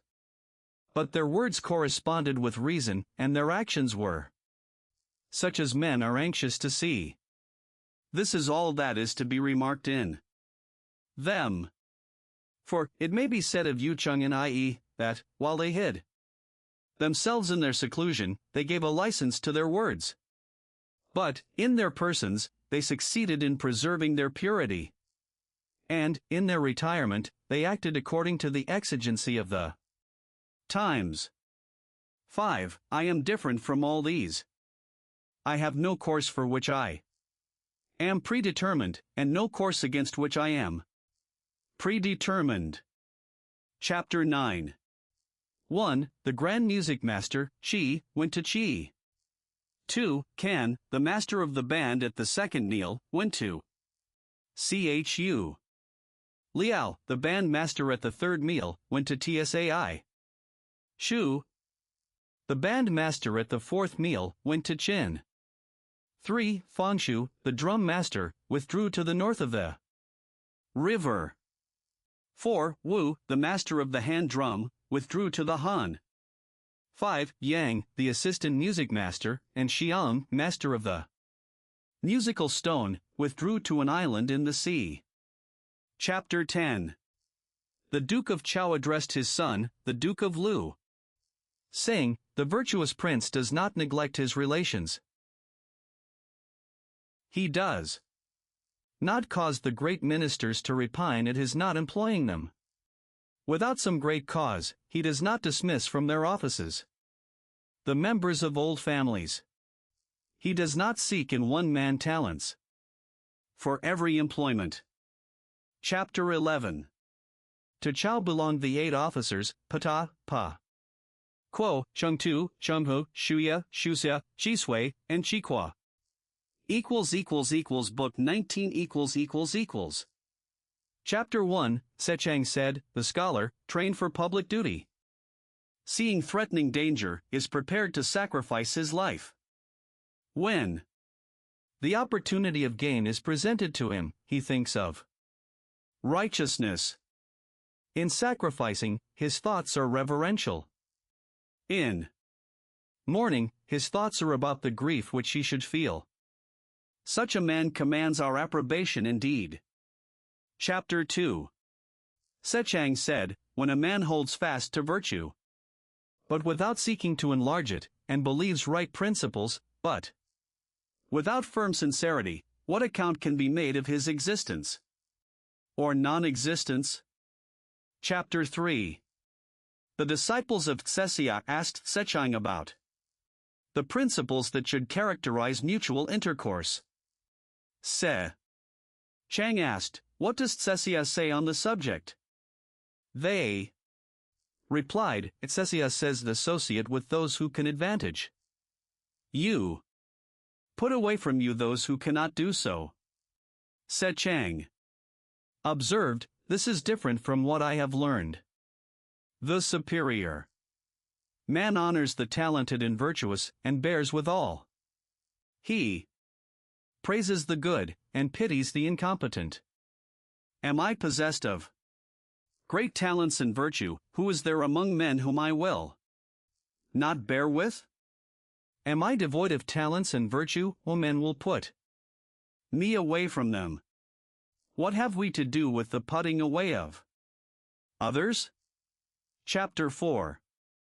Tsessia said, even in inferior studies and employments there is something worth being looked at, but if it be attempted to carry them out to what is remote, there is a danger of their proving inapplicable.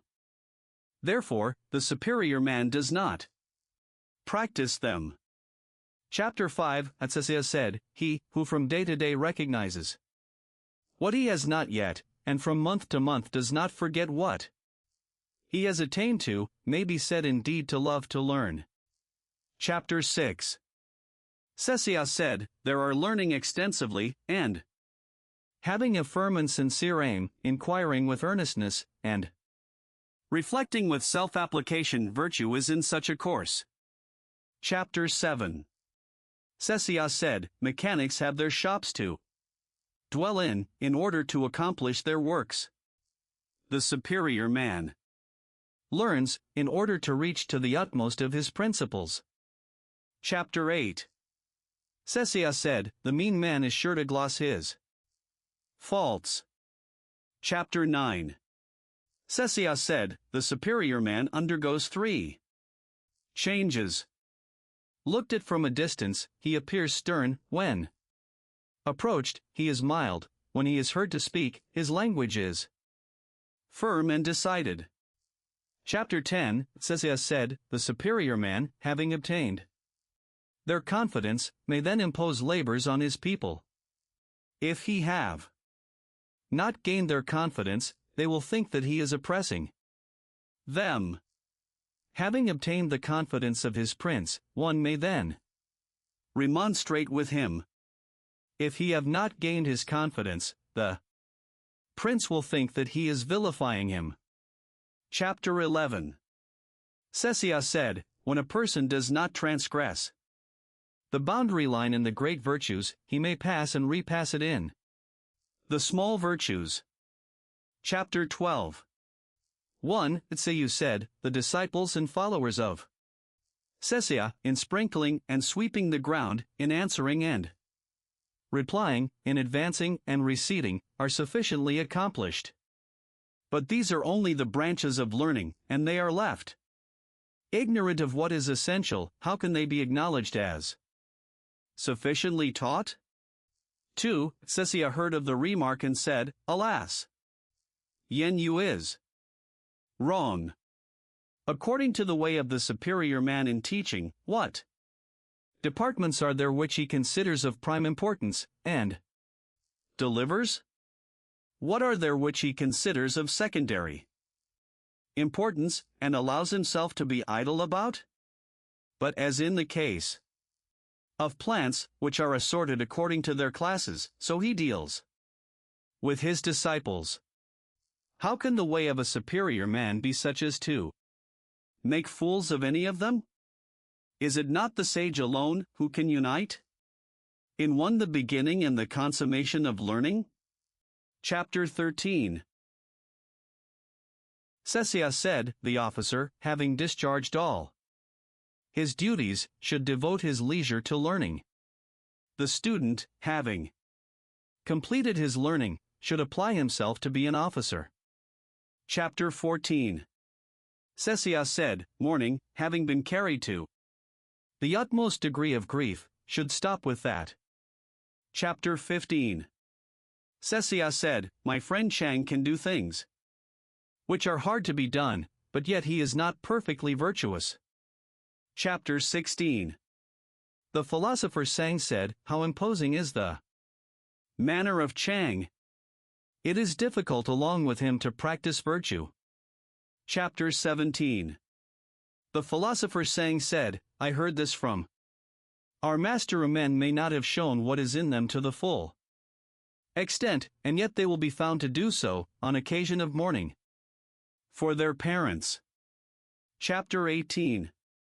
The philosopher Sang said, I have heard this from our master. The filial piety of Mang Chuang, in other matters, was what other men are competent to, but, as seen in his not changing the ministers of his father, nor his father's mode of government, it is difficult to be attained to.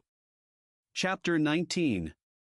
The chief of the Mang family having appointed Yang Fu to be chief criminal judge, the latter consulted the philosopher Sang. Sang said, the rulers have failed in their duties, and the people consequently have been disorganized, for a long time. When you have found out the truth of any accusation, be grieved for and pity them, and do not feel joy at your own ability. Chapter 20.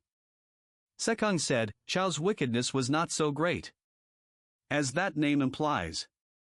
Therefore, the superior man hates to dwell in a low-lying situation, where all the evil of the world will flow in upon him. Chapter 21. Sekung said, the faults of the superior man are like the eclipses of the sun and moon. He has his faults, and all men see them. He changes again, and all men look up to him. Chapter 22. 1. Kung Sun Chao of Wei est Sekung, saying, from whom did Chung and I get his learning? 2. Sekung replied, the doctrines of Wan and Wu have not yet fallen to the ground. They are to be found among men of talents and virtue. Remember the greater principles of them, and others, not possessing such talents and virtue, remember the smaller. Thus, all possess the doctrines of Wan and Wu. Where could our master go that he should not have an opportunity of learning them? And yet what necessity was there for his having a regular master? Chapter 23. 1. Shu Sun Wushu observed to the great officers in the court, saying, Sekung is superior to Chung and I. 2. Safu Chingpa reported the observation to Sekung, who said, let me use the comparison of a house and its encompassing wall. My wall only reaches to the shoulders.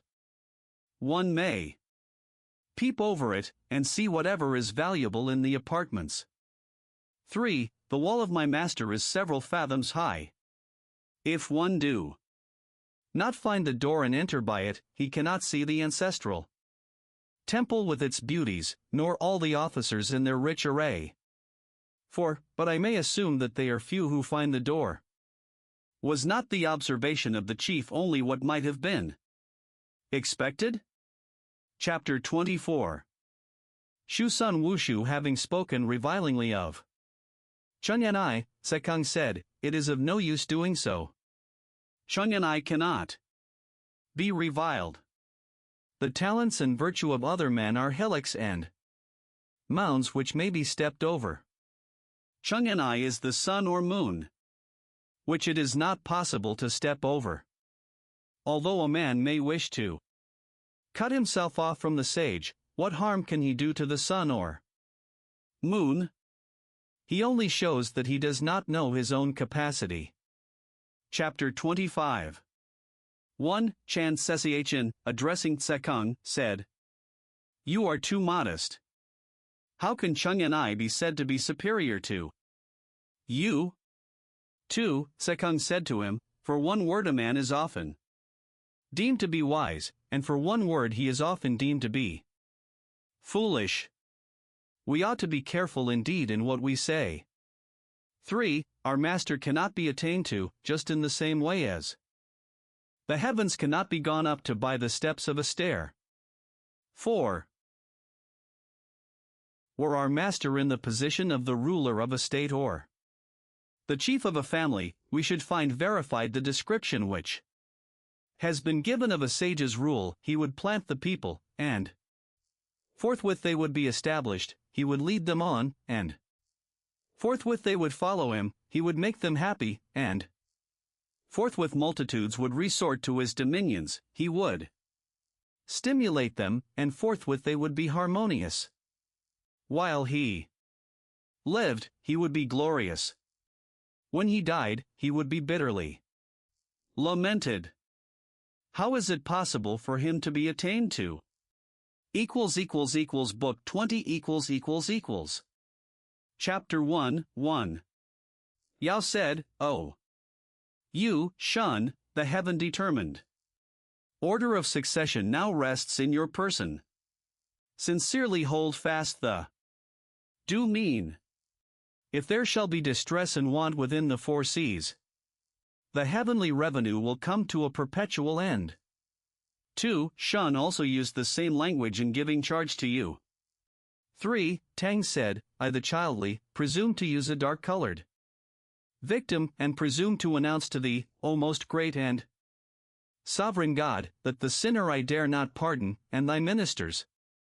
O God, I do not keep in obscurity. The examination of them is by thy mind, O God. If, in my person, I commit offenses, they are not to be attributed to you, the people of the myriad regions. If you in the myriad regions commit offenses, these offenses must rest on my person. For Chao conferred great gifts, and the good were enriched. 5. Although he has his near relatives, they are not equal to my virtuous men. The people are throwing blame upon me, the one man. 6. He carefully attended to the weights and measures, examined the body of the laws, restored the discarded officers, and the good government of the kingdom took its course. 7. He revived states that had been extinguished, restored families whose line of succession had been broken, and called to office those who had retired into obscurity, so that throughout the kingdom the hearts of the people turned towards him. 8. What he attached chief importance to were the food of the people, the duties of mourning and sacrifices. 9. By his generosity, he won all. By his sincerity, he made the people repose trust in him. By his earnest activity, his achievements were great. By his justice, all were delighted. Chapter 2. 1. Tse-Chang asked Confucius, saying, "In what way should a person in authority act in order that he may conduct government properly?" The master replied, "Let him honor the 5 excellent, and banish away the 4 bad things, then may he conduct government properly." Tse-Chang said, "What are meant by the 5 excellent things?" The master said, "When the person in authority is beneficent without great expenditure, when he lays tasks on the people without their repining, when he pursues what he desires without being covetous, when he maintains a dignified ease without being proud, when he is majestic without being fierce. 2. Sechang said, what is meant by being beneficent? Without great expenditure? The master replied, when the person in authority makes more beneficial to the people the things from which they naturally derive benefit, is not this being beneficent without great expenditure? When he chooses the labors which are proper, and makes them labor on them, who will repine? When his desires are set on benevolent government, and he secures it, who will accuse him of covetousness? Whether he has to do with many people or few, or with things great or small, he does not dare to indicate any disrespect. Is not this to maintain a dignified ease without any pride? He adjusts his clothes and cap, and throws a dignity into his looks, so that, thus dignified, he is looked at with awe. Is not this to be majestic without being fierce? 3. Sechang then asked, what are meant by the 4 bad things? The master said, to put the people to death without having instructed them, this is called cruelty. To require from them suddenly the full tale of work, without having given them warning, this is called oppression. To issue orders as if without urgency, at first, and, when the time comes, to insist on them with severity, this is called injury. And, generally, in the giving pay or rewards to men, to do it in a stingy way, this is called acting the part of a mere official. Chap 3. 1. The master said, without recognizing the ordinances of heaven, it is impossible to be a superior man. 2. Without an acquaintance with the rules of propriety, it is impossible for the character to be established. 3. Without knowing the force of words, it is impossible to know men.